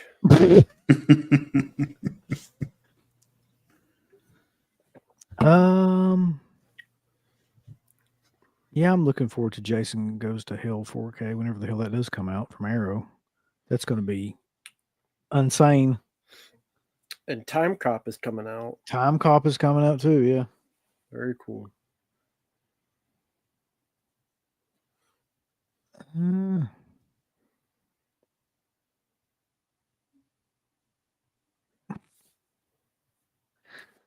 he seeks vengeance against anyone who spends too much money on physical. You can call it the minimalist. It's a great idea, really.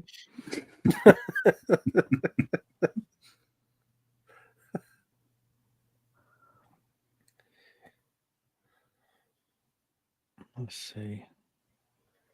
I've never met these people, but Christina Leese and Alex Vincent are assholes about the Chucky show. If you don't like it, she blocked me because I said the show wasn't good. Well, I mean, that's all they got. Like, you can't be fucking talking about it. Like, fuck, that's probably the best thing that's happened to them in 30 years.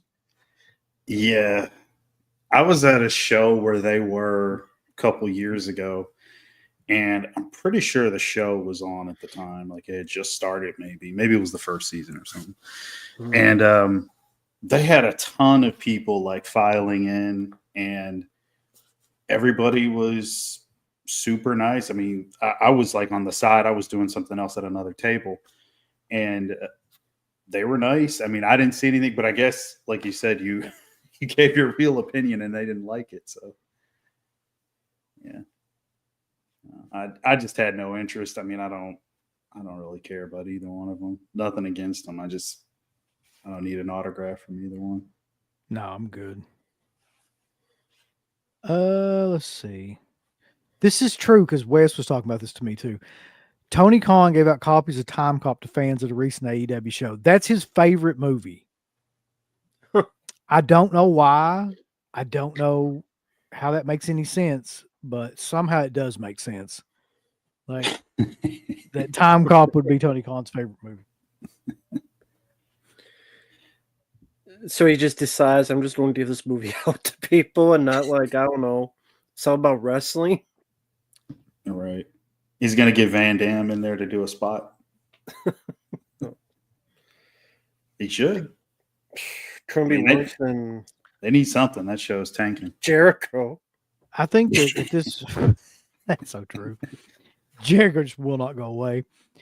I think at this point, like, Chucky has got go away heat with everybody. Like, everybody is fucking tired of seeing Chucky. He needs to go, like, take about a year off, come back as a face, see what happens. Because he is just like, nobody is interested in Chucky at this point. Yeah. Mancini's just whatever, like, I don't even want to say credibility, but anybody that liked that character, like, he's just killed it. It's fucking dead. I don't want to see anything else. And I never thought I'd say that because all horror, we all love Brad Dourif, but like, come on. He's just wasting his time at this point. He's collecting a paycheck. Good for him. But I mean, shit, he could be doing, I'd rather see him doing a bunch of other stuff, whatever that might be, just in Chucky. Like, no more. Exactly. That's right, Alpha. Chucky needs to go to Japan and learn a new hole. Come back about a year later.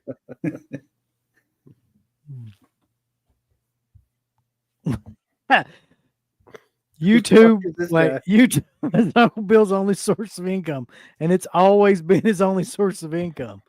Holy shit, this guy found out. He cracked the code.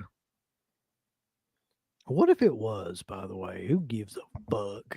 Dr. Sean Murphy, if that's your real name.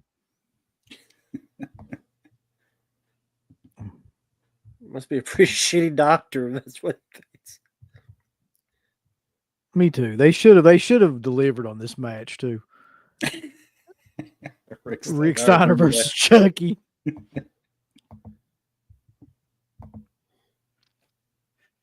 Well, was that like that was Russo time, wasn't it? Or was that before Russo got there? Which part? What are you looking at now?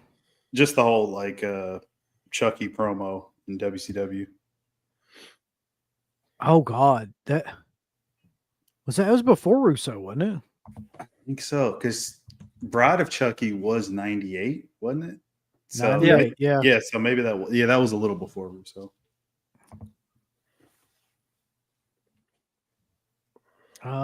Chazflix says Kickboxer Armageddon is in the works with JCVD, Mark, whatever, and Mark Elaine. Dacascos Yeah, and Scott Atkins. I was reading about that earlier today, Oh actually. my God. That's right, Rambo. It's coming. You have to review that one. We've had enough of them, man. We had those. This is Armageddon, though. It's gonna be Fuck. it's the end all be all right here. Give a fuck about Armageddon. This ain't pay per view. What a fucking name for a movie, Kickboxer Armageddon. That's taking Kickboxer really seriously. That sounds like a fucking pay per view for fucking 98. Yeah. Mm-hmm. Jesus Christ.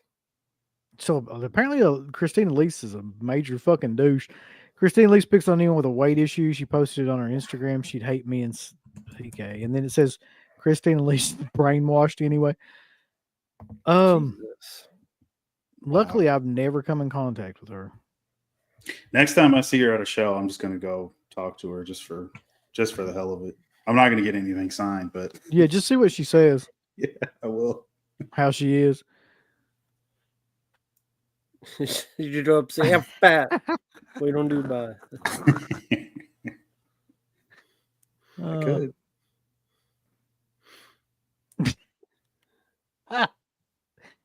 Was Elon Musk auditioning for a new Indiana Jones movie the other day? Y'all did see that, did you? That was so Yeah. stupid of him. Dude, what the fuck's wrong with that guy? Like, honestly. He's autistic. Like, Is he sincerely is. autistic? Like, for Yeah. real? Like, he said that? Okay. Hmm. Well, he didn't say it. Like, if you looked up, yeah, he is. Let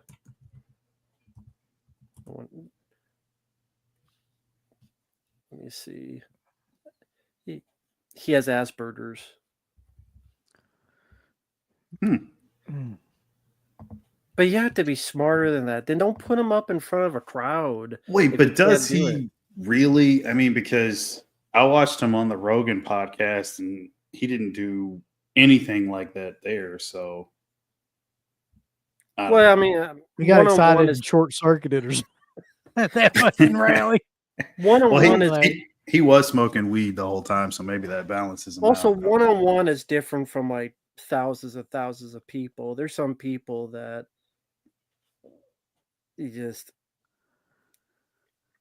I think he just did something really stupid. Some people just are not good public speakers. And he always seems awkward in a public speaking fashion. He's Like very- one-on-one is different. True. He always seems very, awkward. very odd. Yeah, he's always very odd. So no, I don't think he's an Indiana Jones villain. He's awkward as hell. He's one of those guys that he always seemed awkward in public. Yeah. And some people just need to not speak to public. More Christian Elise hate coming in. We got to look into this because I had no idea. Christine Elise hates men Yeah. and openly posts about it. God damn. She hates everything, apparently. It's fat people and men and happiness.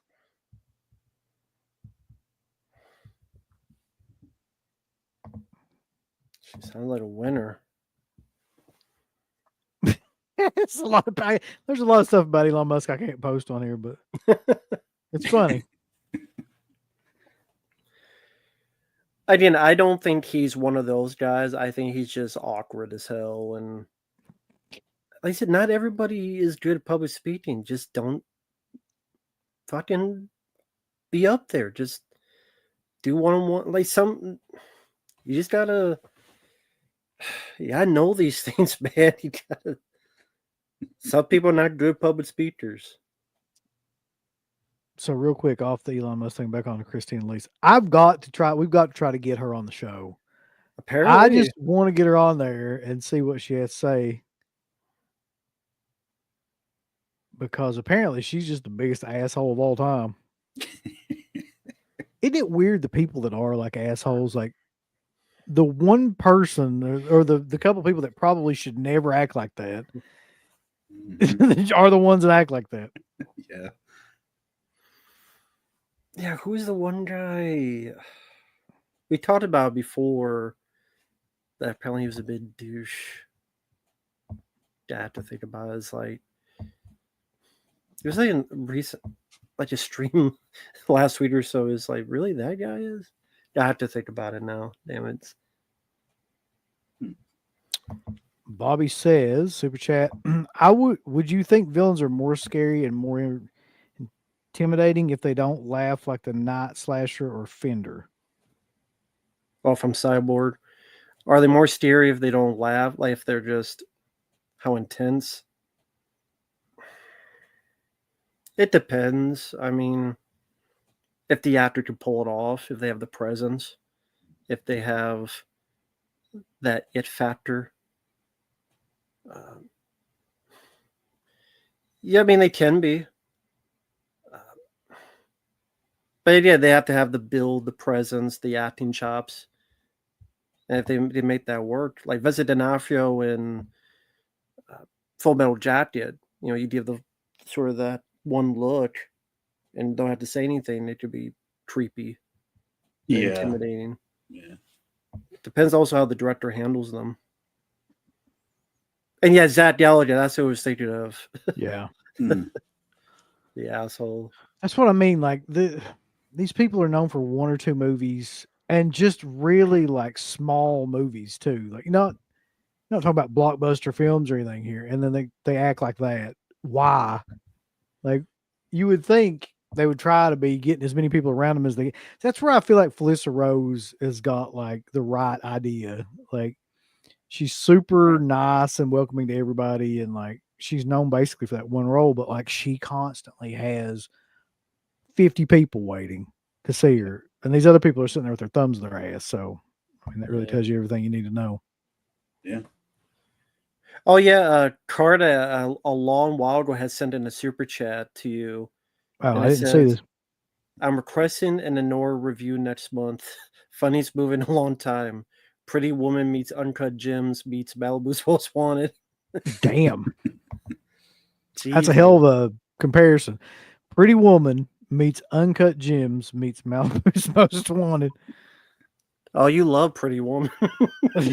Oh yeah. Yeah, it's one of my favorites. Uncut Gems. How does Malibu's Most Wanted? That's I'd love to know. Yeah.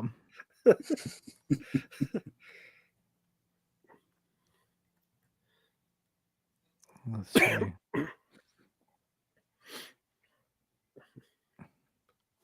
That's true. It really is annoying. Anyone who posts are mostly political or cringe. Like nobody in all actuality gives a fuck. Exactly.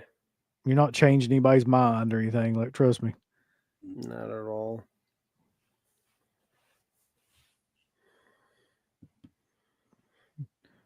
Pretty Woman's a masterpiece. Damn it.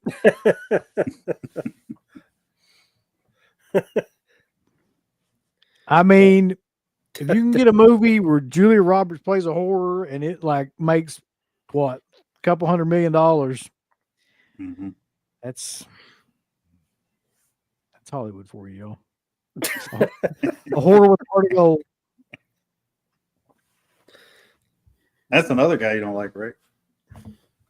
Who? Richard Gere.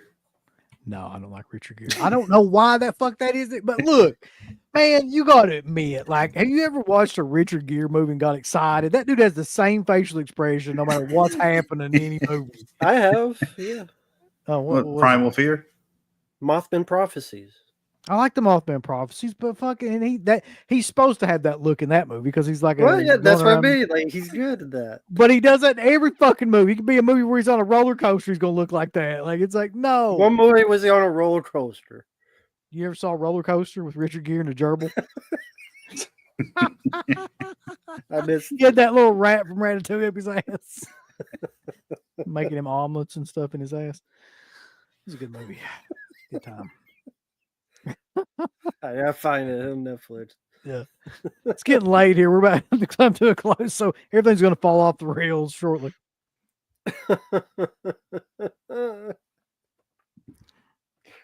That gerbil story is still crazy. I love the other rumor that it was Stallone that came up with it. That Sylvester Stallone hated worked with Richard Gere. He got him fired from Lords of Flatbush. So afterward, he came up with the urban legend that Richard Gere had a gerbil up his ass. So OCP loves Richard Gere. He says, I disagree with that a lot. The same facial impression in every expression. Internal Affairs and Officer and Gentleman, The Flock. Yes. Yes. I think yes. Maybe it's the gerbils trying to claw their way out. I don't know. It looks like he's in pain and not happy a lot. That's what it put. I don't mind Richard Gere, but I like to now think every movie he's got a gerbil up his ass. Maybe if you watch with that mindset, you may like him more. I'm a huge fan. Shall we dance? Yes. I'm a huge fan of that with him. He's dancing with a gerbil up his ass. That's some comedy. No, I didn't see Shall We Dance. No one's a big Richard Gere fan. Like, they're just not. Like, if you ask somebody, name your top 10 actors, like, nobody's putting Richard Gere in that fucking list. No, I mean, I wouldn't put him top 10, no. I don't mind him, but I wouldn't put top 10. Yes, Tom Savini is a uber dick. It's funny because there was a show we were doing. It might have been over on Alpha's show, actually, where people were just talking. I'm not sure if I was on that show. I don't think I was. We were just talking about, like, who's the worst celebrity that you met out of, like, you know, Romero's movies or something like that. And, like, everybody said Tom Savini. It's like 4 people. This is fucking hilarious. But everybody says the same thing about him, too. They say, if you catch him anywhere else except at his table, like if you're just out and he's there, like, he's super nice. I just don't think he likes people that he thinks are marks. I don't think he, like, respects fans or, like, people at shows like that at all. Mm-hmm. So you got to go up to him and just be real stoic. Just, you know, you don't go up to him at all at a show. You just wait for him to go somewhere else. And, like, if he's at a bar or something, apparently, like, he's much easier to get along with than if you try to go up to his table. You guys have more patience than me. Maybe it's good I don't go to these. Because I remember there was a story, a friend of mine, Fabio, he went to a convention, and there was I forget his name, the guy who was the old woman in Insidious. It was a guy, but he played the old woman, the Insidious films. Yeah. So there's a kid, the way he tells the story, there was a kid who was disabled in a chair, and you think you would walk around and take the picture. He's like, no, you come over here to me, and then we'll take the picture. It's like, dude, really? You can't get off your fat ass and walk around to the disabled kid in the wheelchair and take a picture? You have to tell him, hey, kid, you come around to my table, and then we'll take the picture. Fuck you, and the whore you rolled in on called you mom. See, Fuck that's you. the thing, Rambo. You'd be surprised how many celebrities don't get up for a picture, even for a disabled kid in a wheelchair. I mean, you would think that would happen, though. I mean, even for me, like, that's kind of fucking low. You know what I mean? See, I would blow my top. I'd be like, I would curse a lot and give him middle fingers. I'd probably be banned. I'd be like, fine, I never go here anyway. Fuck you. And the horse you rode in on, motherfucker. You completely ruin it for the guy behind you waiting for his autograph. He walks up. Just shit on. I don't care. I'm never going to see that guy again either. That's what I mean. I wouldn't have the patience. You guys are better people than me. I would lose my temper too easily because I think that's all you're doing. You're sitting and you're writing stuff and you're taking a picture. That's not hard work. All of us would love to have that, to sit there however many hours they work. What, it's 3 maybe days on a schedule, and then you go, maybe if they go tour around. I love that job. Go somewhere 3 days. What do you do? Oh, people who liked you and your sorry ass write your look like chicken scratches and take a video of your fugly face. Yeah, I think that's pretty nice. That'd be a pretty nice I mean, we could talk all cushy night. job. We could talk all night about conventions because conventions have always fascinated me for a number of reasons. Like, number one, you're right. Like, all you're doing is sitting your ass somewhere and writing your name out, and you're making $40 to $80 a pop usually, right? For each time you do that. Yeah. And then you're taking pictures, which is nothing. You're making another 40, 60 bucks. Yep. But the biggest thing to me is you're not paying taxes on any of this shit. I don't understand how that works, how they get away with it, how any of that works, but like they're not. They're just going there and doing that. They're not paying taxes on that shit. And so, like, for anybody to be anything other than like the nicest motherfucker ever to people is confusing to me. Like, it's got to be the easiest way to make money ever. Yeah. And just, it seems to attract the biggest douchebags ever too for some reason. But Richard Gere is apparently a phenomenal actor who's been in a bunch of good films. And he'll take a good actor with a great resume over a great one who's also been in a few good movies. I'll take one without a gerbil up his ass for 1,000, Alex.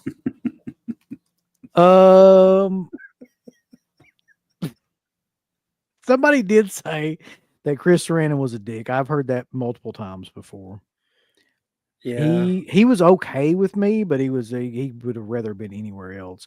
I remember seeing him when we were at the last show at the last Scarefest. He had like a huge line of people, and he looked like he couldn't have been any more miserable if somebody was jerking him off with barbed wire. I mean, it was really like he looked really, really like pissed off just to be there. Somehow, like I could see that. I could believe it. Let's see. I've been trying. I mean, we've been saying that for 10 years, but they're not declining is the fucked up part. If anything, they're getting bigger. Mm-hmm. Yeah. Yes, Chris Sarandon does look exactly like Harrison Ford. Anytime you see him, like that's exactly what he looks like. That face. Miserable. Old and Yeah. grumpy. And the convention is paying for your whole weekend. You're getting your hotel room paid for. A lot of times they'll give you like stipends and shit. Like, what is there to be pissed off about? That's what I never understood. Like, I have no idea.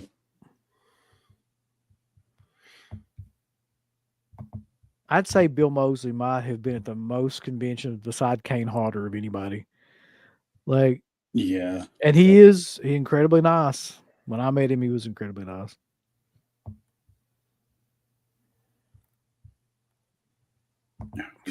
Tom Atkins. He was all like chipper and super happy that one show I saw him at, but I think he had a little alcohol in him, so that's probably why. Yeah, he was up walking around like telling stories, and I'm like, dude, you got a whole line of people at your table. Did I ever Yeah, tell you the story about Tom Atkins at that John Carpenter show? I don't think so. This was the wildest shit, man. So when me and Savannah went and saw, we went to Pittsburgh and we, toured all the Night of the Living Dead places and went to the mall and all that shit. And then we went and they were at the same time John Carpenter was in town. He was doing a concert. And we saw him. And I don't even remember the name of the building we saw him in now, but I swear to God, it was like an elementary school or something. Like he went into like a library, and that's where they were serving like the booze and stuff. And then you came back out of the library and went down to what looked like a school gym auditorium with the old wooden seats that were kind of like, up. you know, like the bleachers slanted up that way. Yeah. And I'd say if it held 1,000 people, I would be amazed. But like, anyway, the point being is we're sitting there. We got really good seats too. It's probably 5 or 6 rows back, something like that from the stage. I look over and there's a woman there and like a dude that looks exactly like Tom Atkins. I'm like, that can't be fucking Tom Atkins. Cause he's like probably, could have thrown a rock at him. Right. And then somewhere in the middle of the show, Carpenter goes, I just want to thank a couple people for coming out. Like Tom Atkins is here, from all the like Halloween 3 or whatever movies he's been in. And The Fog, I guess, for Carpenter. And like he stood up and it was him. He was just fucking sitting there at the show. Nobody knew. Everybody was sitting around him. Nobody really knew it was him because he was just kind of there, and Slash was also there. I don't know where they had him at, but he was like, I want to thank Slash for being here. And like, he was apparently sitting behind us somewhere, like up in the other like upper part. Cool. And I'm like, what the fuck? Like, this is the weirdest show I've ever been to. It's like a school cafeteria, and there's all these fucking celebrities like coming out of the woodwork to watch John Carpenter. Wow. It was a great show, though. Like, that's one that I won't forget. That's awesome. Yeah, what is it where they like have those types of guys like Slash or, well, I guess Alice Cooper I could kind of see, but some of these other guys, I don't know. I just don't get why they're there. Well, you could take a guy like Kirk Hammett, like he loves horror movies. Like I know that. Mhm. So like I know he would probably be at something like that. But I had no idea Slash would give a fuck. You know what I mean? That's just not the guy that I thought would show up at a John Carpenter concert. Yeah, the fucking top hat on or whatever. Yeah.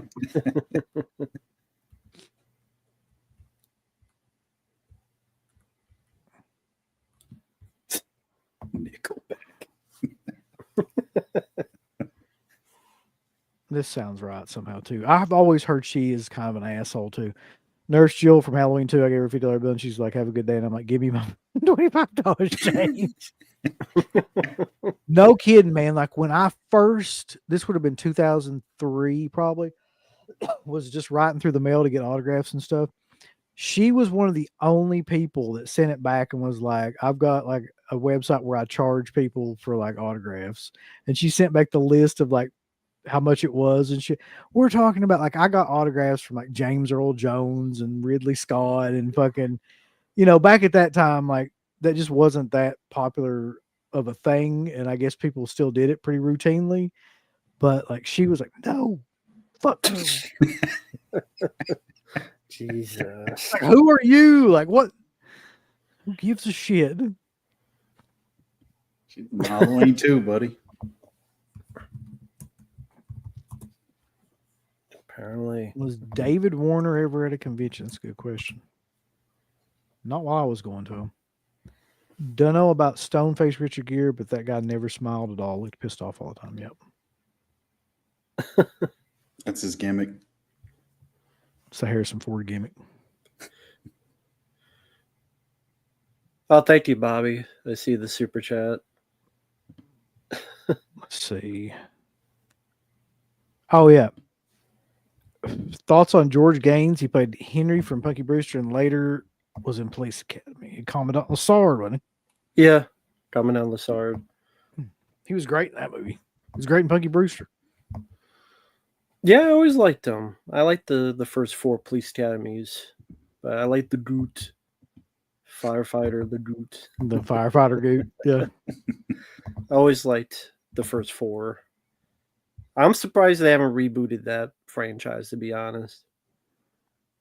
Police Academy. Me too. That would be the easiest thing in the world to do. Well, actually, it wouldn't be because you can't do comedies now. So they're doing Steer Movie 6 for the summer.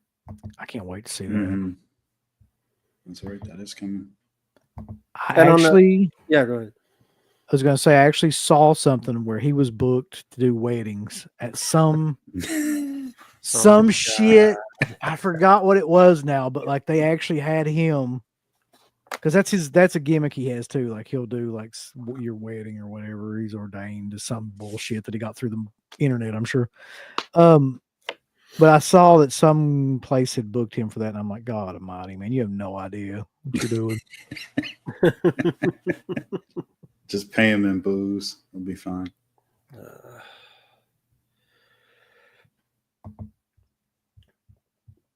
Oh, another piece of news I remember reading for those who would care, which I'm sure you wouldn't because no one cares, that Texas Avenger remake finally got a distributor. I saw that. So it's supposed to come out this year. Cineverse is the name of the company. I mean, I want to see it. I want to see it because it looks like a train wreck. Like, that's the only reason. Yeah. Peter Dinklage as Toxie. Yep. Want to see that. Teeny Toddy Toxie, I guess. Fucking no idea they're going to do that. I want to see it. It's going to be a on the road. If it comes anywhere around here, it definitely will be. Yeah. You gotta do it. I can't imagine that getting like a big release. Maybe be like what was that? Street Trash. Oh yeah. That release. Yeah. And maybe it'll be that quality of a film. I haven't seen it yet, but I hope it's got some quality to it. Dude, I can't see now with Clive Barker, I'm like, fuck him. Because like the whole thing Really? that last show just pissed me off, man. what happened? Like the final one you did? I think I told this story. It was supposed to be the final one. You know it ain't gonna be the final one. So we were upstairs and they did like an announcement over we're getting ready to leave and they did an announcement over the intercom. They were like, okay, anybody that wants his autograph, like come downstairs right now. And he's getting ready to like wrap up. It took us maybe, because I was like, all right, like I've never met him. Might as well, like while we're here. It took me maybe 5 minutes to get there. Got there and I was talking to the person that's in charge of his line. Get ready. Like, no, he's done. He's not doing anymore. I'm like, what is I supposed to do? Fucking teleport down there, like into the room? Like, I mean, oh man. So I don't know. But yeah, I don't know if I'd want to meet him at this point anyway. Like he's apparently not doing great. Like I don't know. I don't know how that would go. That's true, yeah. He last time I saw him, yeah, he doesn't look good at all. I don't know how much longer he's got left. Mm-hmm. I hope that movie never comes out. That's right. Oh man. Where was that announced? I'm trying to remember where that trailer was at. I watched that trailer like at least a year ago. Yeah. Seems like a year ago. I don't think anybody wants to pick it up. It looks so bad. Who's gonna put that out? Maybe it'll go to Screenbox or something. Seables. See you, Danny. I love it. It was like the long-awaited sequel. I'm like, yeah, it's gonna wait a bit longer. wait pretty long. I don't know what's wrong with Clive Barker. Like, I honestly don't. Like, I've heard a bunch of different stuff. I have no idea. Yeah, I don't know either. I know he's like, he doesn't look well. I'll put it that way. No, not at all. Yeah, A24 will pick up the Mutilator too. That'd be so killer.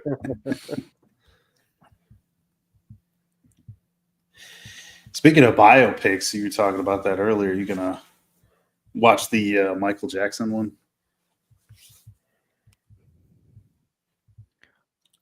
You got to do a review on that. There's a Michael Jackson biopic. Yeah, it's being made. Antoine Fuqua is being made. Mm-hmm. Who's Michael Jackson?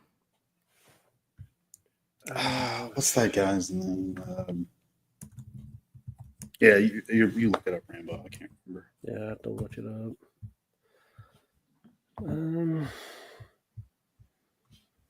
I think it's. Is it Jerome or Tito? No, this the son of Jermaine Jackson, Jafar Jackson. So it's one of the Jacksons. That's actually not a bad idea. 28 years old. Yeah. It's like Some- 50 of those guys.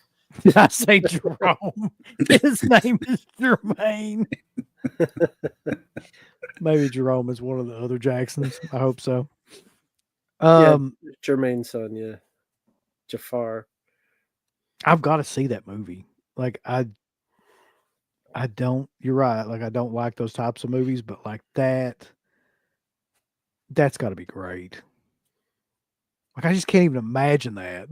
I can't either, but the fact that he's doing it is one of the only reasons I'm only slightly interested. But yeah, man, I don't know. It's just weird that that's happening. But I suppose it was inevitable. I mean, Yeah, it's bound It to is. happen at some point. yeah, Yeah. it is Michael Jackson. Yeah. No, he wasn't. I've never met him. Like I didn't even get close to him. I just thought that was a shitty thing to do. Like I guess it really didn't have a lot. Well, it did have something to do with him. Like you can't make an announcement and 5 minutes later just be like, all right, fuck y'all. Like I'm like, it's just odd to me. What's up, Anthony? What are you doing, man? Hey, Anthony. Anthony, what's going on, brother? We just reviewed all of them, like Kingslayer a while back. They're very Yeah. depressing. Yeah, go to like Yeah. the start of the video. We do the Yeah. Oscars and the Razzies. Oh God, it's going to focus more about the allegation. Who the fuck would want to see that movie? I don't want to see that bullshit. Shit, I hope not.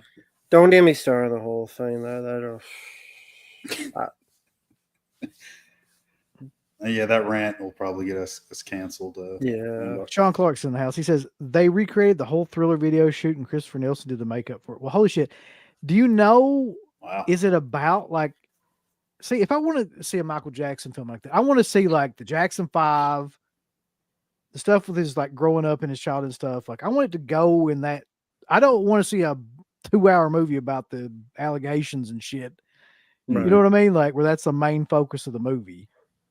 Because number one, you never know now. Like there's no way to kind of prove any of that shit or to disprove any of it at this point. Right. Yeah, that's true. Yeah.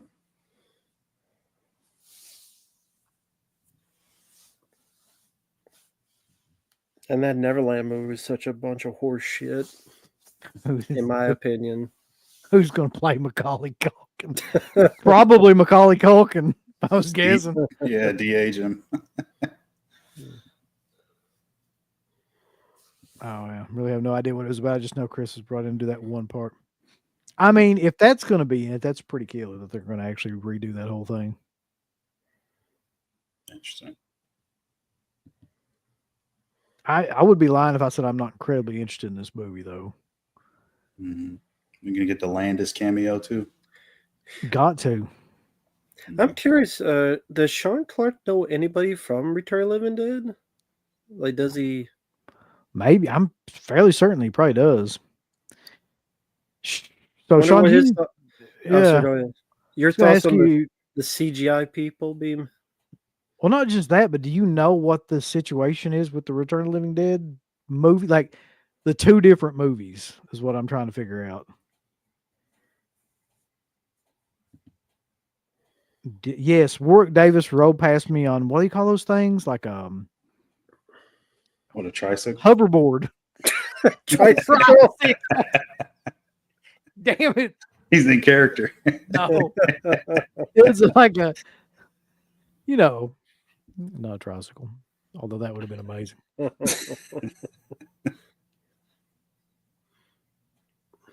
I mean, on a boogie board? No. Fucking.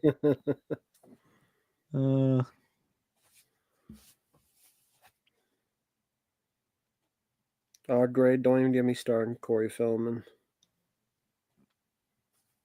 Shit, yeah, that's right.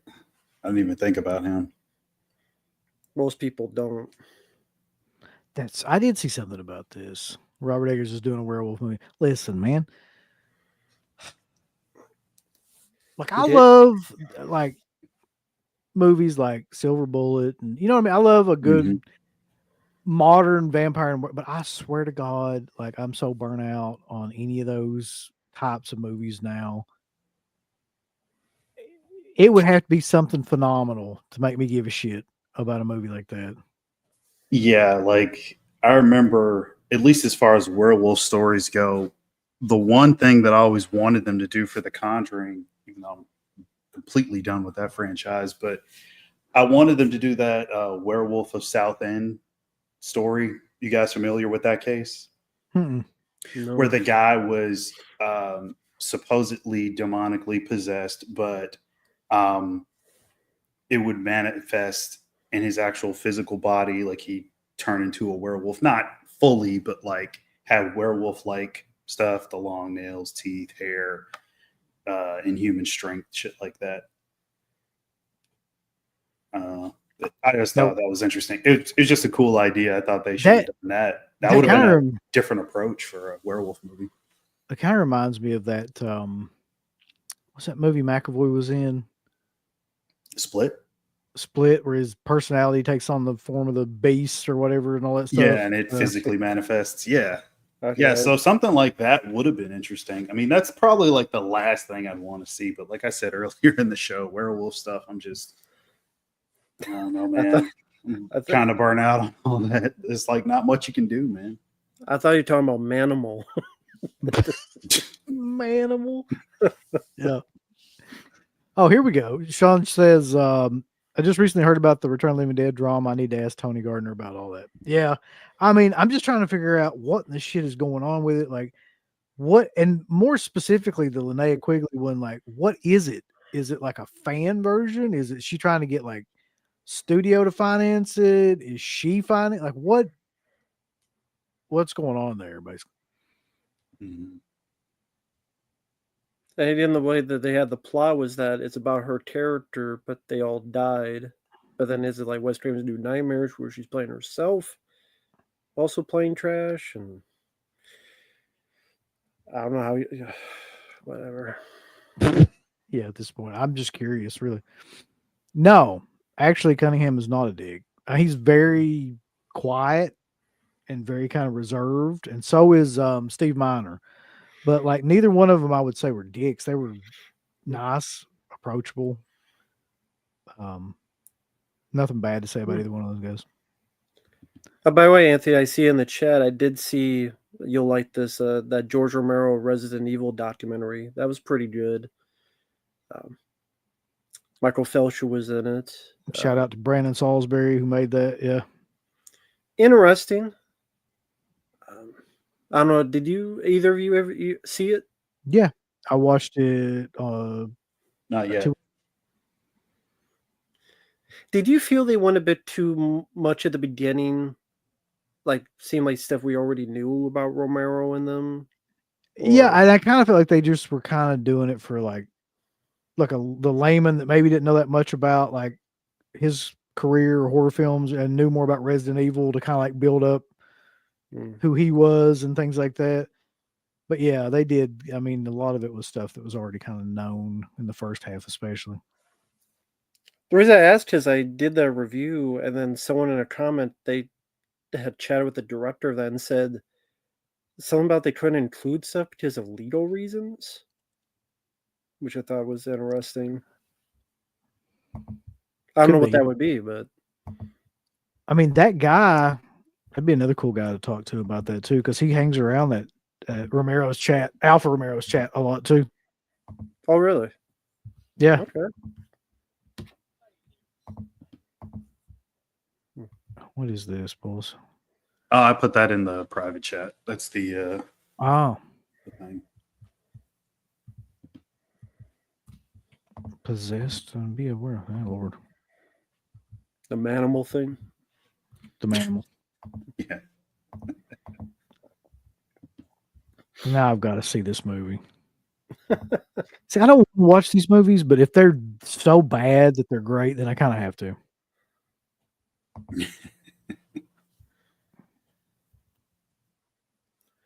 Yeah, this is what the comments said. Because he talked to Brandon, he said they did have longer parts about both George Romero's and Alan B. McElroy strips and more detailed analysis, but they couldn't include it due to some legal issues. So they quickly put it together. and they were told it could only be 105 minutes long. They said there may be a director's cut one day. Hmm. So that'd be cool to see. But I'm just fascinated by this stuff, like what legal issues would be, because it's been so long that it's like, George has passed away. Yeah. There's not really many people you to talk to. He's like, Let me tell you No. something, man. And I didn't realize this until recently when I started going over there and stuff. There's a whole community of people who are obsessed with Romero and like finding the people in Romero's films and talking to the people and like the Living Dead Weekend, like more so than any other director I've ever seen. Like, I don't know what it is about Romero, but like he has more diehard kind of like obsessive fans. I'm a big fan of his. I don't think I'm in the same league. Like these people know everything about like all of his movies and all the people who started them and like extras and stuff, and just to a degree that's like beyond anything that I would know. But it's just fascinating to me because even with like Carpenter or Craven or something, I've never seen a fan base of people like that, like that know that much and want to know that much. And like, it's wild. It's great, but I've just never seen it. Yeah, he's got a true full-on cult fan base. Yeah. Sean says, as far as what's wrong with Clive, he has multiple things going on with him, and his immune system is shot because of something else he's been dealing with since the 90s. Can all speculate. That's too bad. Yeah. So Anthony says, I heard that from Brandon as well. It was more legal reasons. Mm.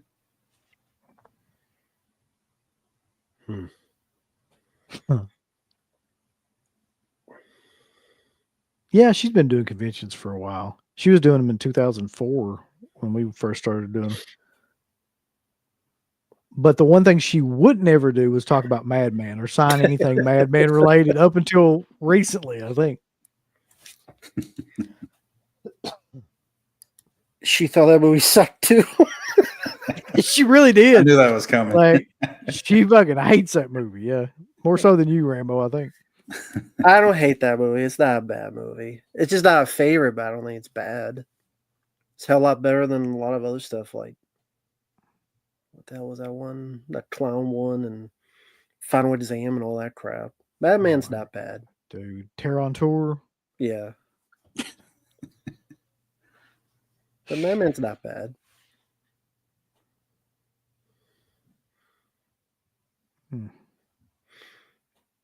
But what else Vinegar Syndrome will release? I can't wait to see what their February releases are. That's going to be insane. See, February is always like their dumping month too, where they just like, so Oh, really?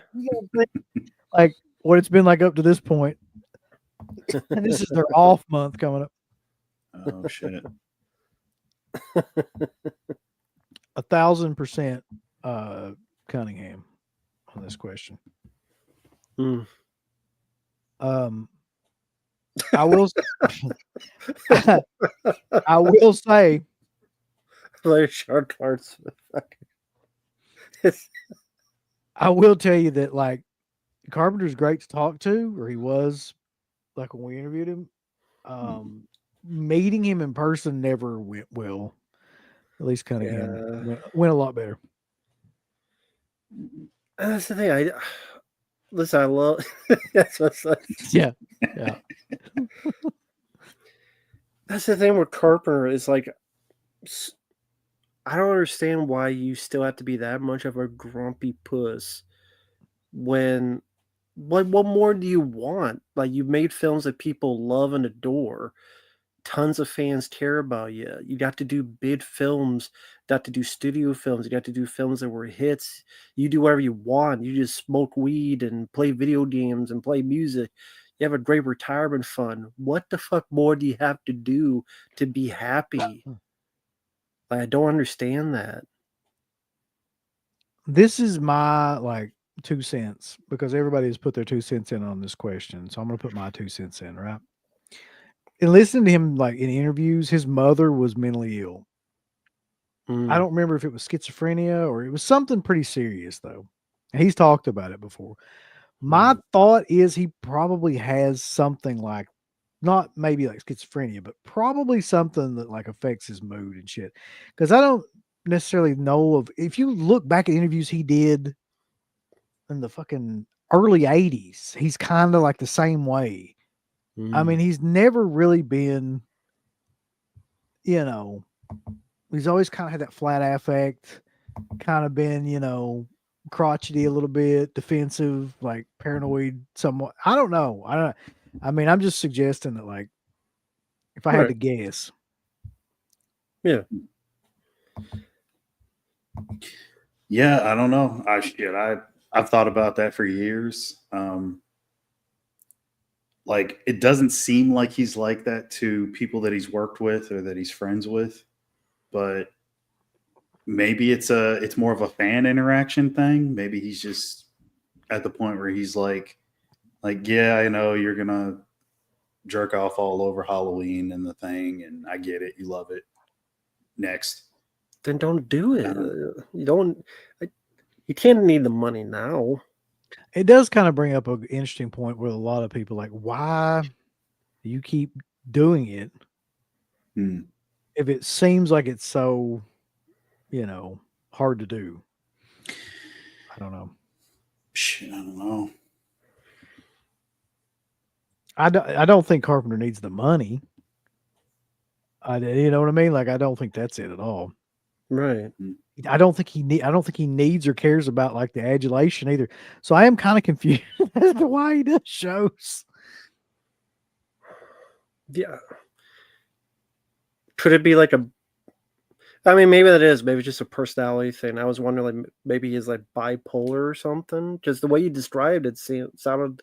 I mean, I'm not going to throw out any diagnosis, but just based on what I know about him, armchair football kind of shit, like armchair quarterback, like that would be my guess. That's too bad. Gene Simmons is just a fucking narcissistic prick. There ain't nothing mentally wrong with him. He loves himself and everybody. Like, I mean, that's not a mental illness. That's just too much fucking ego. This is the thing. I don't think he's a dick. I mean, he can be a dick. Yeah, no, I don't think it's that. I don't think it's that. I just think he's just at a certain place now where he's, I don't want to say beyond like caring about like what people have to say completely, but it's like, it's so weird.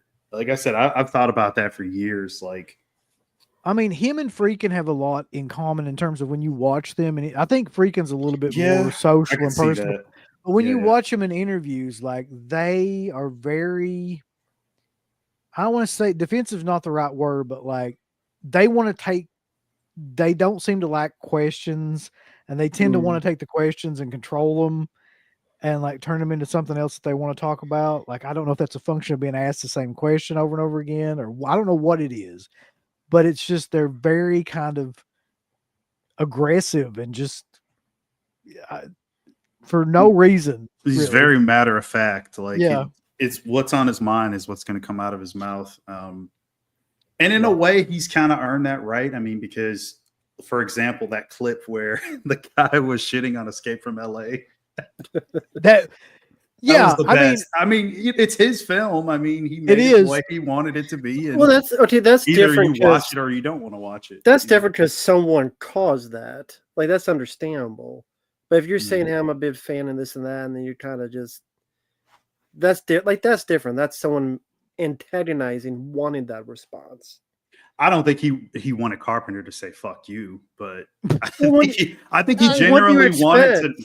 I think he generally wanted to know why Escape from LA in his mind was so bad. Like, to him, he thinks it's a bad movie. Yeah, I think like, because he praised them in the same sentence, saying Escape from New York is fantastic, but Escape from LA wasn't. So what happened? But how did he word it? He said that's pretty much how he said that's it. exactly how he worded it. Kind of, he was like, he said something like, "What happened?" He's like, "Escape from New York was so killer." Like, what happened with Escape from LA? Something to that effect. Mhm. Okay. and Carpenter was like, "Fuck you" or something. So Oh, Yeah. okay. I mean, I get it, like it's your movie and stuff, but like he doesn't seem to have any insight into the fact he's made like a bunch of bad movies in the last 15, 20 years. Hmm. But I guess, I mean, I don't know. I still don't think he's trying to be a dick. I just think that's him. I think that's genuinely his personality. So, and like you look at somebody like Gene Simmons, I think he's actively trying to be a dickhead to people. I don't think that's what Carpenter is doing. I just think that that's how he is and it comes across that way, if that makes sense. Yeah, Simmons seems way more fucking smug and like he gets off on being obnoxious in a way. Yep. That's true. Why can't he appreciate his fans like Tony Miranda? Tony Miranda is doing weddings, Sean. If you want to, I was looking at his other one. He said Freakin was a dick to him twice. who's that? Sean. He said William I Freakin. can met him almost twice. guarantee you that freaking could be a dick. He was Yeah, a dick both times. I mean, freaking just you look at like what he was doing with Kino, where he was like holding up those films from being released because of the transfers and shit for years. Like you look at all the shit over his career and stuff. Yeah, I 100% guarantee he is almost exactly like Carpenter in that way. Mm. Like guarantee it. Yeah, but that's the thing. I don't think you have to be a dick. Like all the times I've heard of Wes Craven, he always seemed like a nice guy. Like, it's funny that Sean's in here. I remember the commentaries, Sean, you did with him on Swamp Thing and I forget what the other film was, the Amish one, Ernest Borgnine. Deadly Blessing. Yeah. And you're like, oh, I remember asking him, Shocker 2, when would it happen? When would I get it? He always seemed like a nice guy.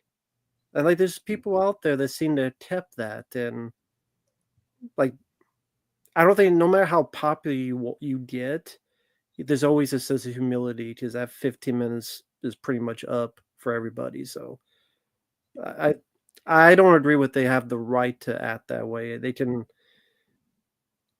There's always going to be someone right behind you that's going to be at your heels. And I kind of here's what I will say though. I agree that you shouldn't act that way, especially if you're being paid a people shit ton of do, yeah. money. But But I also feel like if you go to a show nowadays, like so if something like that happens to you, kind of expected it. I mean, you know what I mean? Like Yeah, if I went to the show True. nowadays and went in and then somebody was an asshole to me, I'd be like, yeah, that tracks. Like I wouldn't fucking even think twice about it. Like, you know, Yeah. that's why I couldn't go to any of them. I'd be too hot-headed. I wouldn't be able to help myself, not because I'm tough, but it would just come out. so yeah, I'm just getting to the part where Sean says free. Yeah, like if you watch freaking in interviews, like man, he's impossible to deal with. Like the one job I would least like to have would be a moderator for any of his interviews because he treats them like absolute shit in any interview I've seen him in. Mm. Like Well, almost. It's funny. Look at that. I guess it was just like a conversation piece or something where he was talking to Nicholas Winding Refn. Oh yeah, Yeah, I saw that, yeah. And like, I mean, he said that they were friends in there. So I mean, if that's how he talks to his friends, like that's just how he is. I mean, let's be honest though, that guy's a fucking dick, dude. He was Who, comparing. Refn? Yeah, he was comparing like what movie was it to like Citizen Kane or something like that. Yeah. And I think that's yeah. Jesus Christ, dude. I think they were kind of taking the piss too, though, in that interview. Mm. Yeah. Out of both. Yeah. This makes perfect sense. In a commentary for the movie Body Bags, his wife Sandy King said Carpenter's not big on nostalgia, talking about his old movies. Yeah.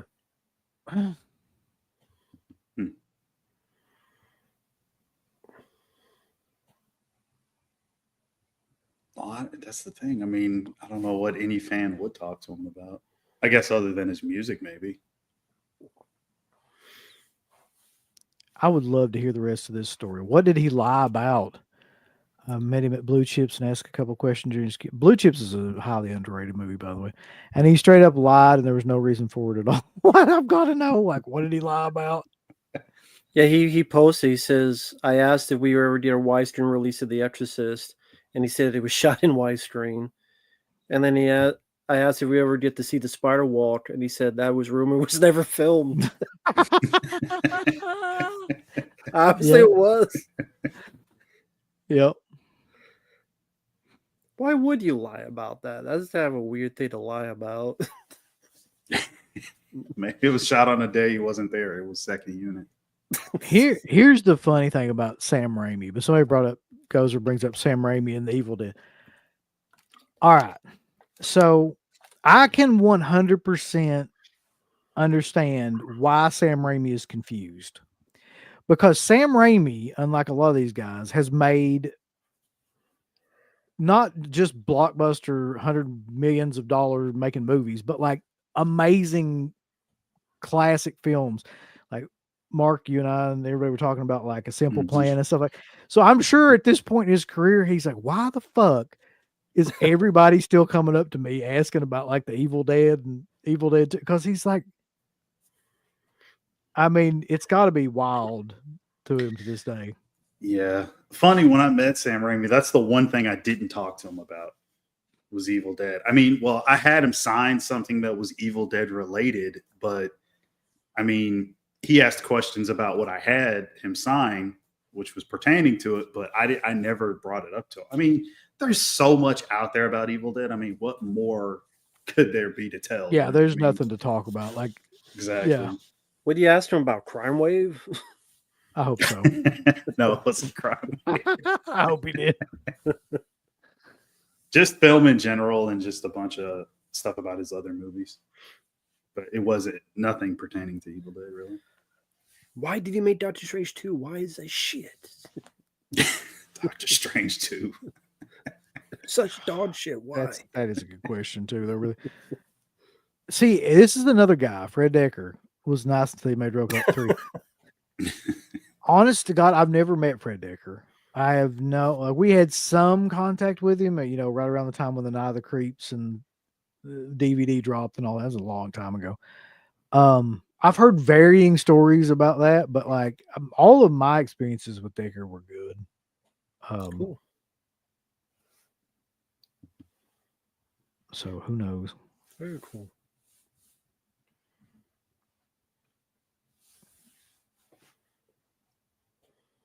Did you ask him about Spider-Man? Somebody said. So ask him about Tobey Maguire just for the shit of it. We did talk about Spider-Man, There you go. actually. Yeah. Oh, God, Mark, what really? What's wrong with that? Like, I can't ask him about his interest in the comic book character. I know he also liked. He's a big fan of The Shadow. Yeah. The comic book, and he wanted to get that movie made in the 90s. So that was another thing I was interested in. Jake Gyllenhaal. He'd ask him about Maggie. Ask him about the Roadhouse remake. Which I did see that. I'm sorry. Sadly. I'm sorry for your loss. The first fucking scene is a fight scene, and it's CGI enhanced with the punches. Like they're doing punches, and when the hits, there's CGI. That's the first scene, and one of them is Post Malone fighting. Post Malone. Yeah, I forgot about that. Yeah, well, that makes it better, Rambo. It's enhanced for your entertainment. No, it wasn't, because I was entertained. I was pissed. I wonder if did that ever get a physical media release? No, I would love to have a commentary over that movie just to figure out what in the hell was going on in that movie. Like that would be a great commentary. Like what was Conor McGregor doing? What, like, so many Coke. questions. Yeah. Aside from like massive amounts of blow you. No, that was the film. Doug Lyman was bad because it wasn't in theaters. He felt that film deserved to be in the theater. It was so good. Yep. I'm like, no, it's not. No, he was dog shit.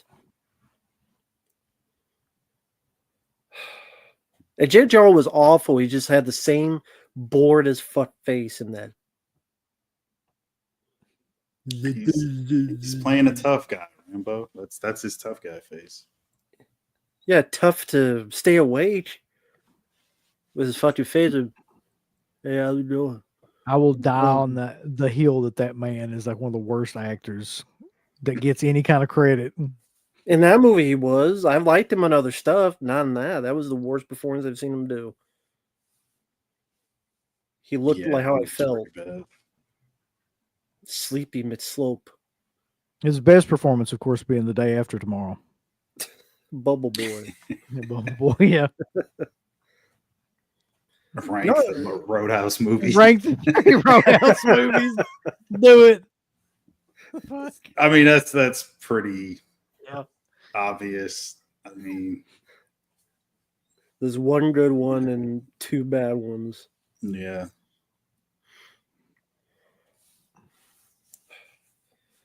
There you go. Request him to watch Roadhouse remake for Dead Pit. There you go. I'm gonna have to go back and watch this movie. Everybody references this movie. I saw it one time, Mhm. and I don't know. Yeah, I liked it. Maybe I He didn't is get he is really good in it. I mean, but I just it. Is Maggie in it? Because that's too much. I can't take two Gyllenhaals in one film. No. no. Okay. But Bill Paxton is in it, which is cool. Well, that's good. Can't put that comment Yeah. up, but I did see the original. Yeah, that's still fun. It's interesting to learn like how much they cut out of the movie, the original Roadhouse. They cut a lot. It was originally a 3.5 hour cut. this is a great idea, really. A Jake Gyllenhaal tier list. Oh God.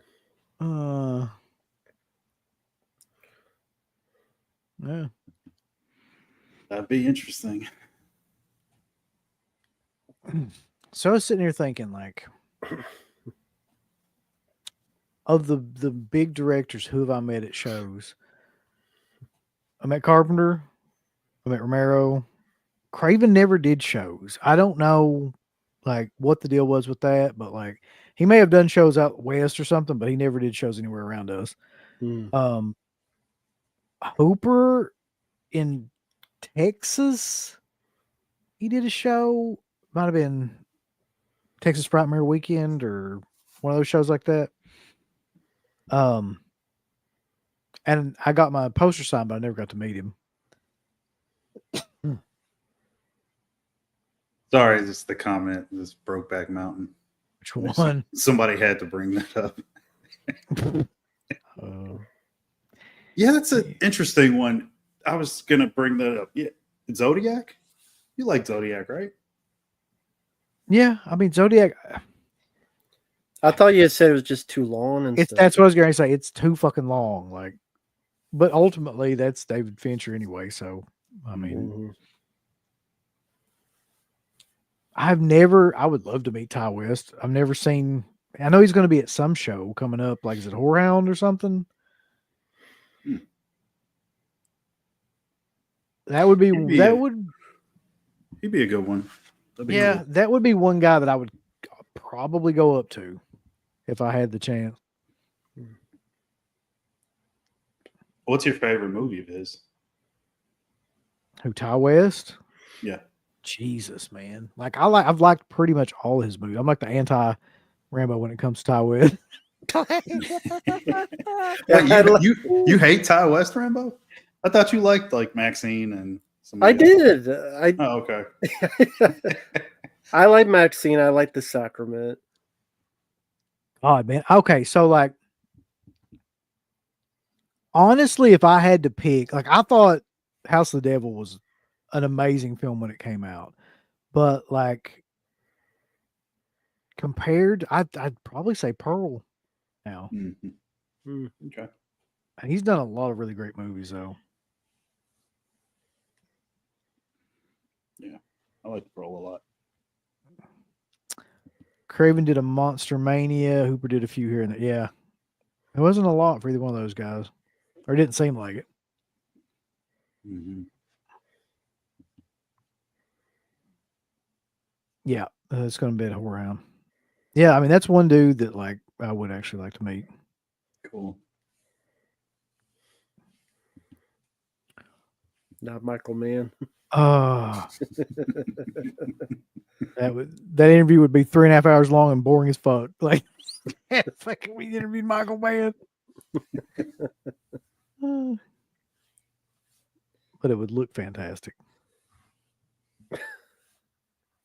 Michael Mann is not that bad. I like Michael Yeah, Mann. there we go. I don't hate Ty West, but I like Michael Mann more. Uh-oh. Ty West.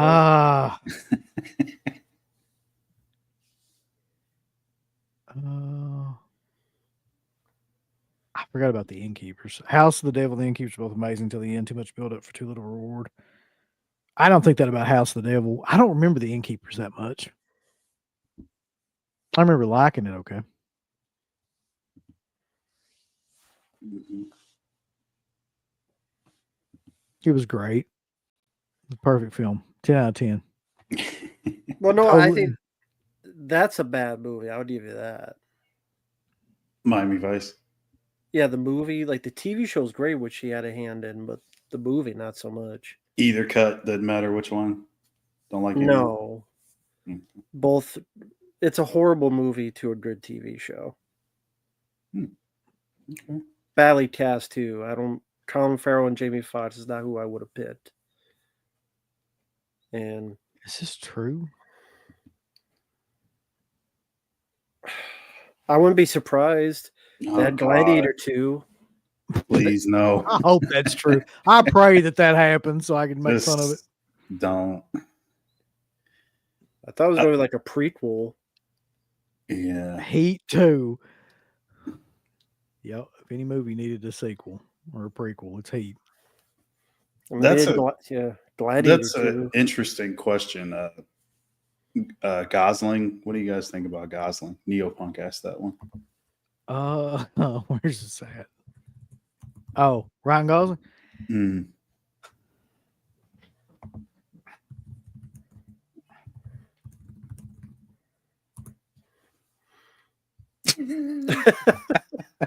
I mean, Okay. I feel like I already catch enough shit on here. Like, Hmm. but to me, he's like a little bit more edgy than Jake Gyllenhaal, but the same fucking guy, basically.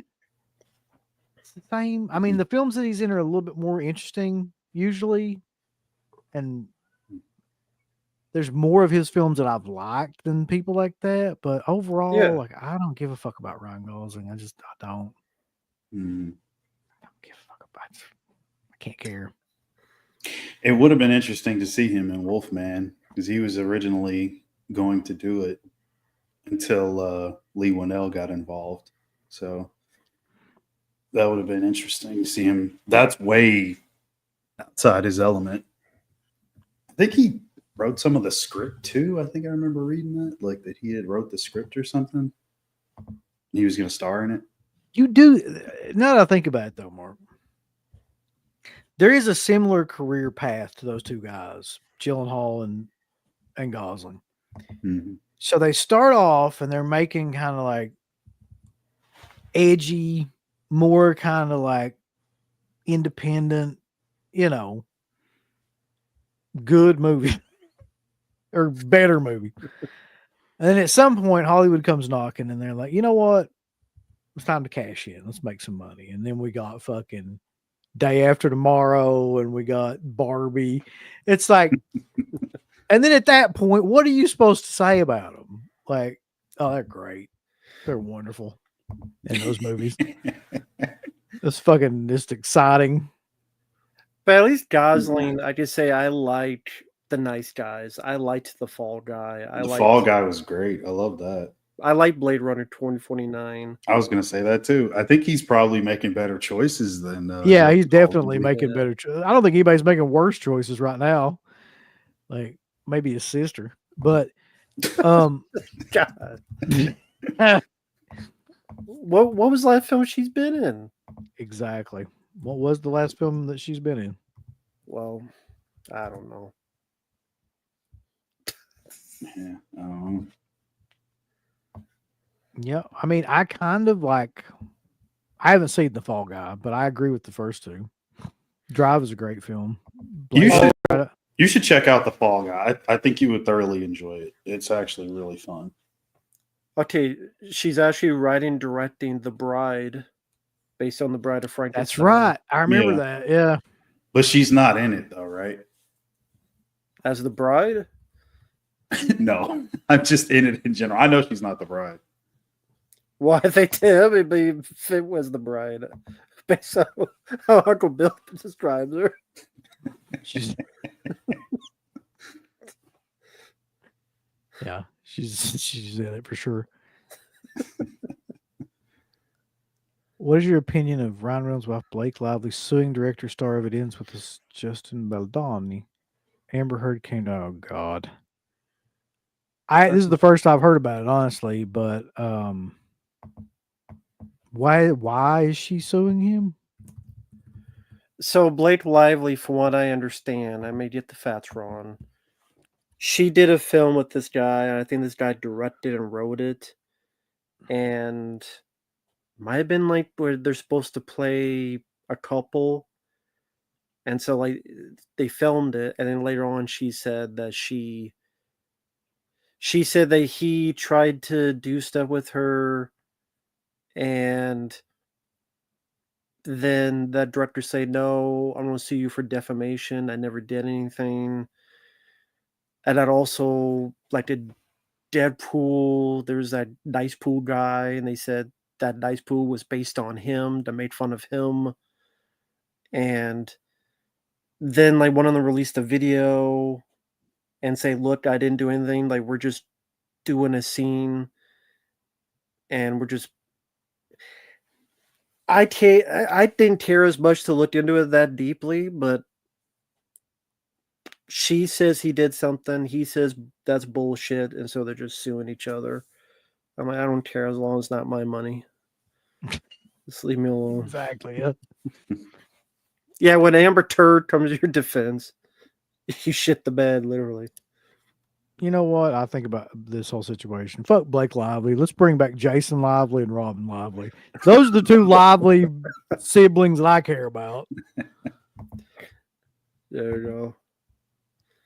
Here. Did you guys name yourselves after the Dead Pit movie that Dark Force Korea put out? I've tried watching it twice and I don't like it. The sounds. Yes, we did. Nah. They're much better than that movie. It's very true.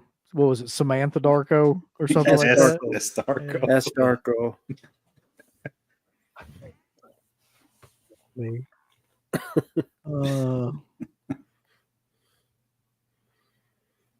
There ain't no way this is true. If this is true, No, it's I pray that that's that's true. hilarious. I pray to God that it was true. No, it's not. It's what's that chick's name? Jessie Buckley, I think. Oh man. And Christian Bale is the monster. Yeah.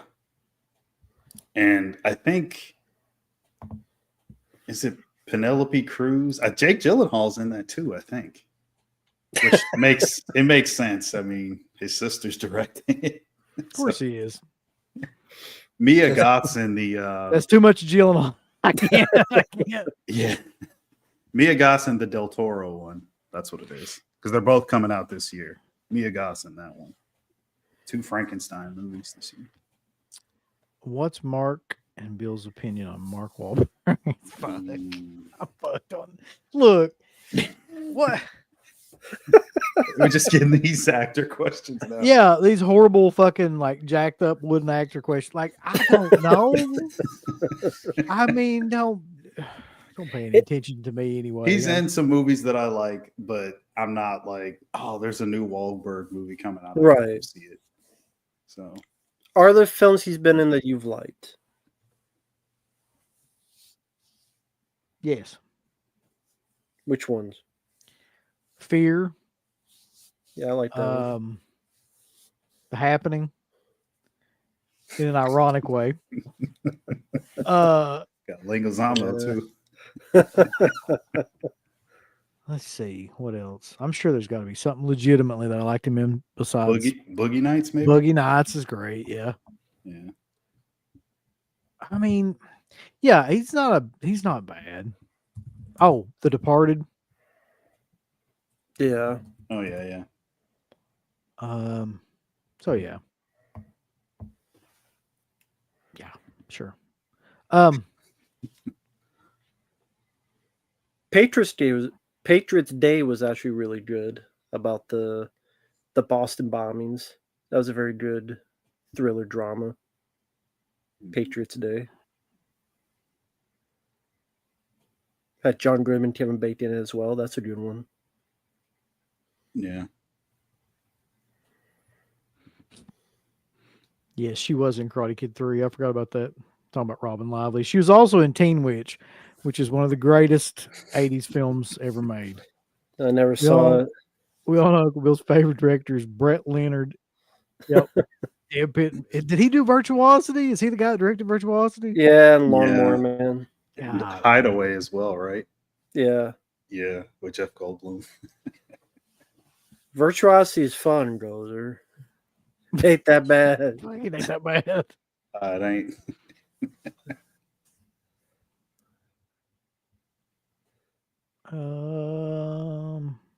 I really, honest to God, like that's one of my favorite worst performances of anybody in a movie.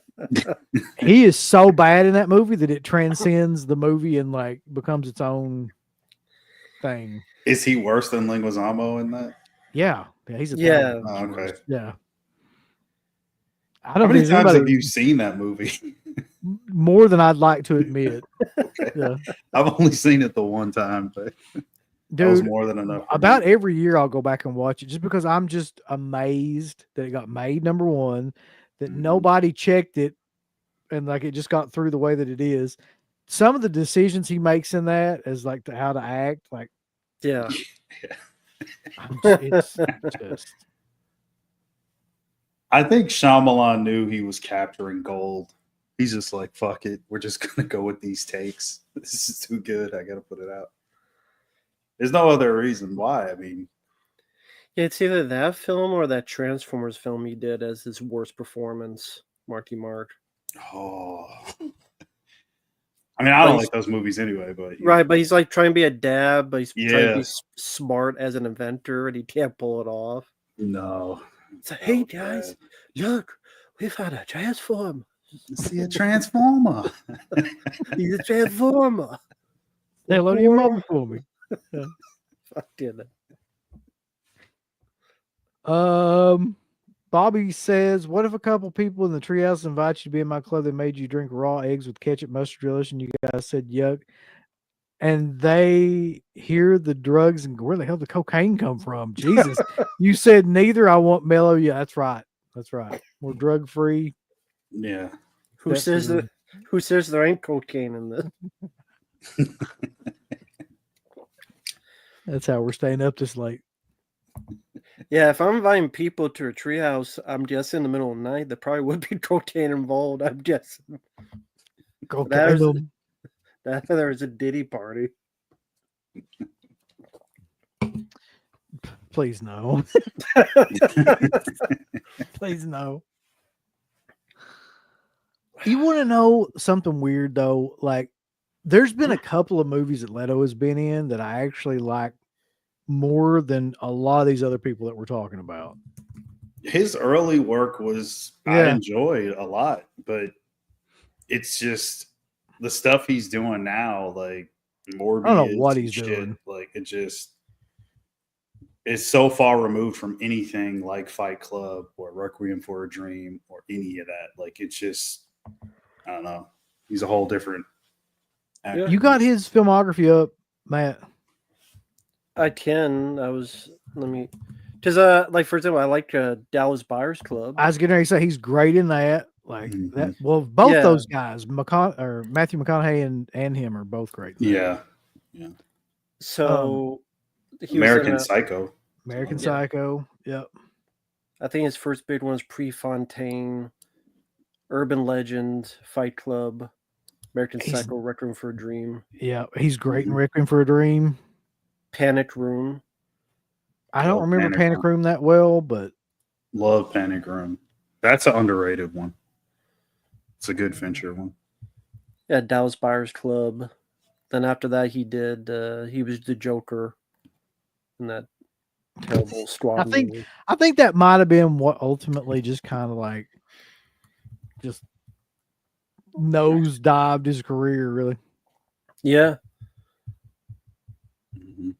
because then he had Morbius, and now he's in the new Tron movie, and he's going to be Skeletor now in the new He-Man film.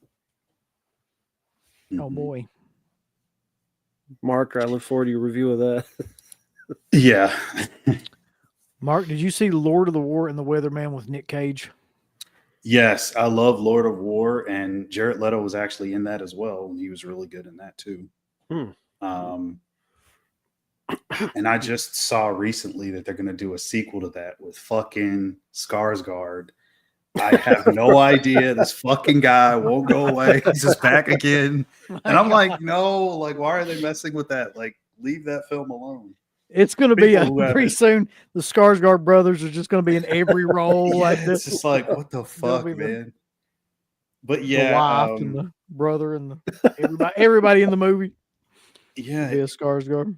Cage plays an arms dealer, and it's just his life, like chronicling arms dealing through different states and countries and all sorts of stuff. And then like sometimes he takes Jared Leto with him on different business deals and stuff, and Hmm. you see Leto become like a coke addict and stuff. It's a crazy movie. It's fun though and really interesting, but it does not need a sequel at all. But it's happening. Like everything else, it's getting a sequel. Hell yeah, it is. Fuck. Well, I know he wants to be the new Joker, Bill Skarsgård. He had cornrows and Panic Room. I forgot all about that movie. It is a great movie, yeah.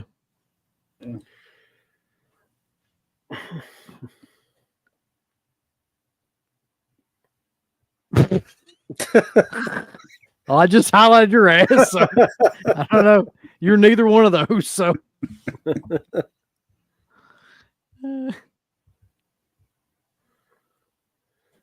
yeah, I mean, we're talking about choices in some of these movies, and that was not the best.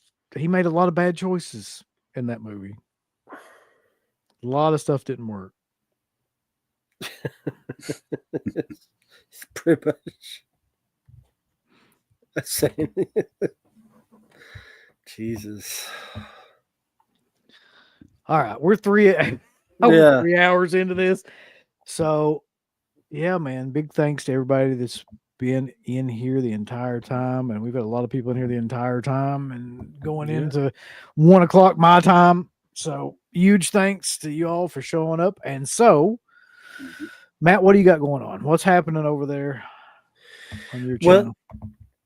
Long story short, just been like always uploading requests. Hell, still have a lot to get to, doing the best I can, but thanks to people out there, it's gonna be very busy. So random reviews, commentaries of the original Roadhouse, and tier lists of Dolph Lundgren.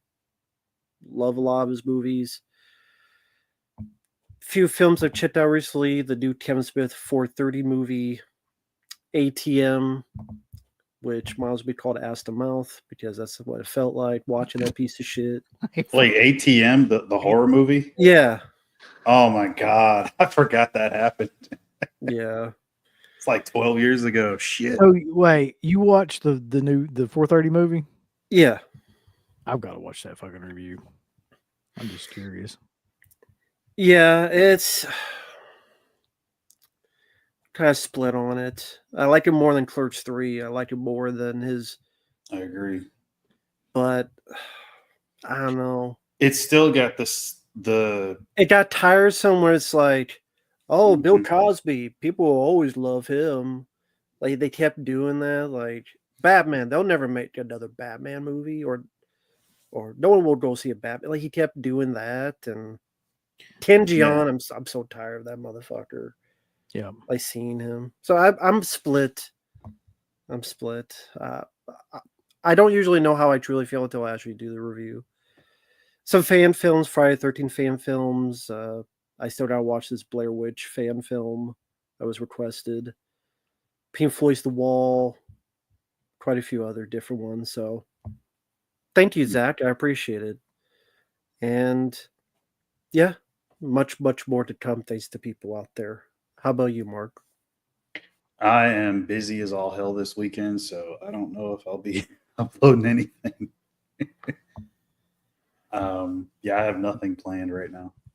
Look, you won't rank shit. You get on here. You won't fucking do anything we ask you to do. You know you ain't got shit planned. It's time to get with it. Fuck. Maybe I'll upload something old that I have saved. I'm pretty sure I got a couple videos I never finished editing. We'll see. Maybe I'll have time for that. So now would be a good time to bring this up, though. I don't really talk about this that much because I don't plug shit that much.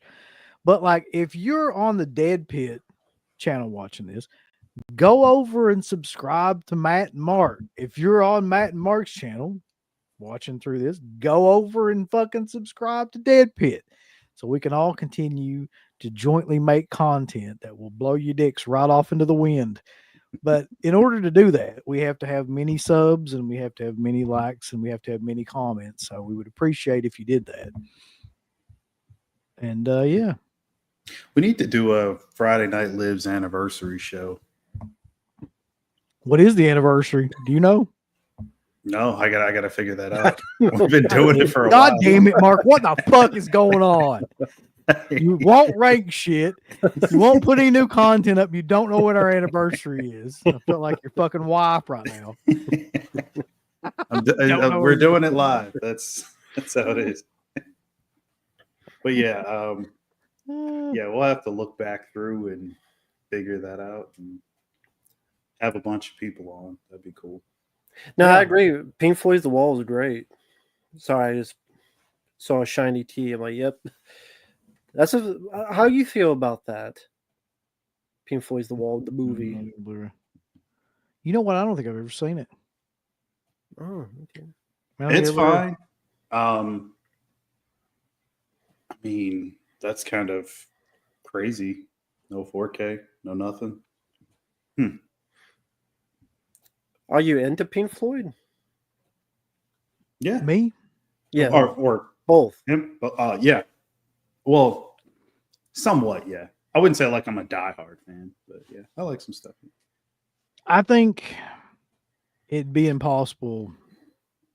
I'm sure there's some people that would disagree with this, but to not like Dark Side of the Moon and like, Well, I- nothing's impossible today. yeah, but I mean, You know how it is. that's true. Wish You Were Here and Dark Side of the Moon and a lot of those. I don't know how you wouldn't like those fucking movies or those albums anyway. Mhm. Another super chat. Apparently, we ain't going nowhere, so fuck it. Thoughts on Just Say No with Mr. T, Freddy Krueger, and Punky Bruce just saying no? What? This is probably a real thing that happened in the 80s, isn't it? I hope so. I doubt it. It's too good to be true. I'm Just down saying. for it. Have someone make it.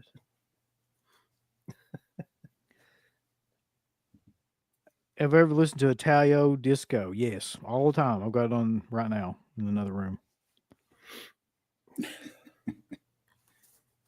Yes. Animals, Wish You Were Here, The Wall, Dark Side of the Moon.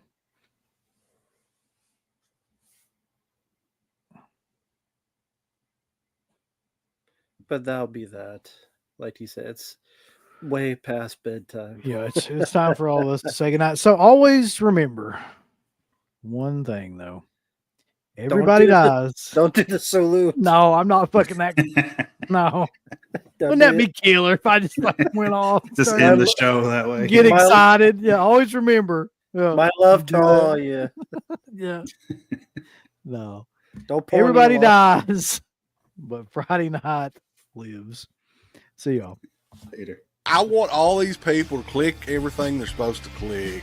You haven't been liking them, you haven't been subscribing to them, you haven't clicked the bell or notification or anything like that. Folks, why don't you click the like button? You hate us? Do you not want to see us succeed? Why don't you click the heart button? Is this something that you have against our particular show? Why don't you subscribe? You should click on one of them buttons right now if you want us to continue to breathe greatness into your life. There's all kinds of wonderful shirts over at shop.deadpit.com. Simply the best horror shirts. On TeePublic, there are others, but they all suck. You can get some Dead Pit radio shirts. You can get Last South on the Left. The Hills Have Eyes. Texas Chainsaw. Oh, wait, you can't say Texas Chainsaw. All kinds of shirts, folks. You're gonna love them. Shop.deadpit.com.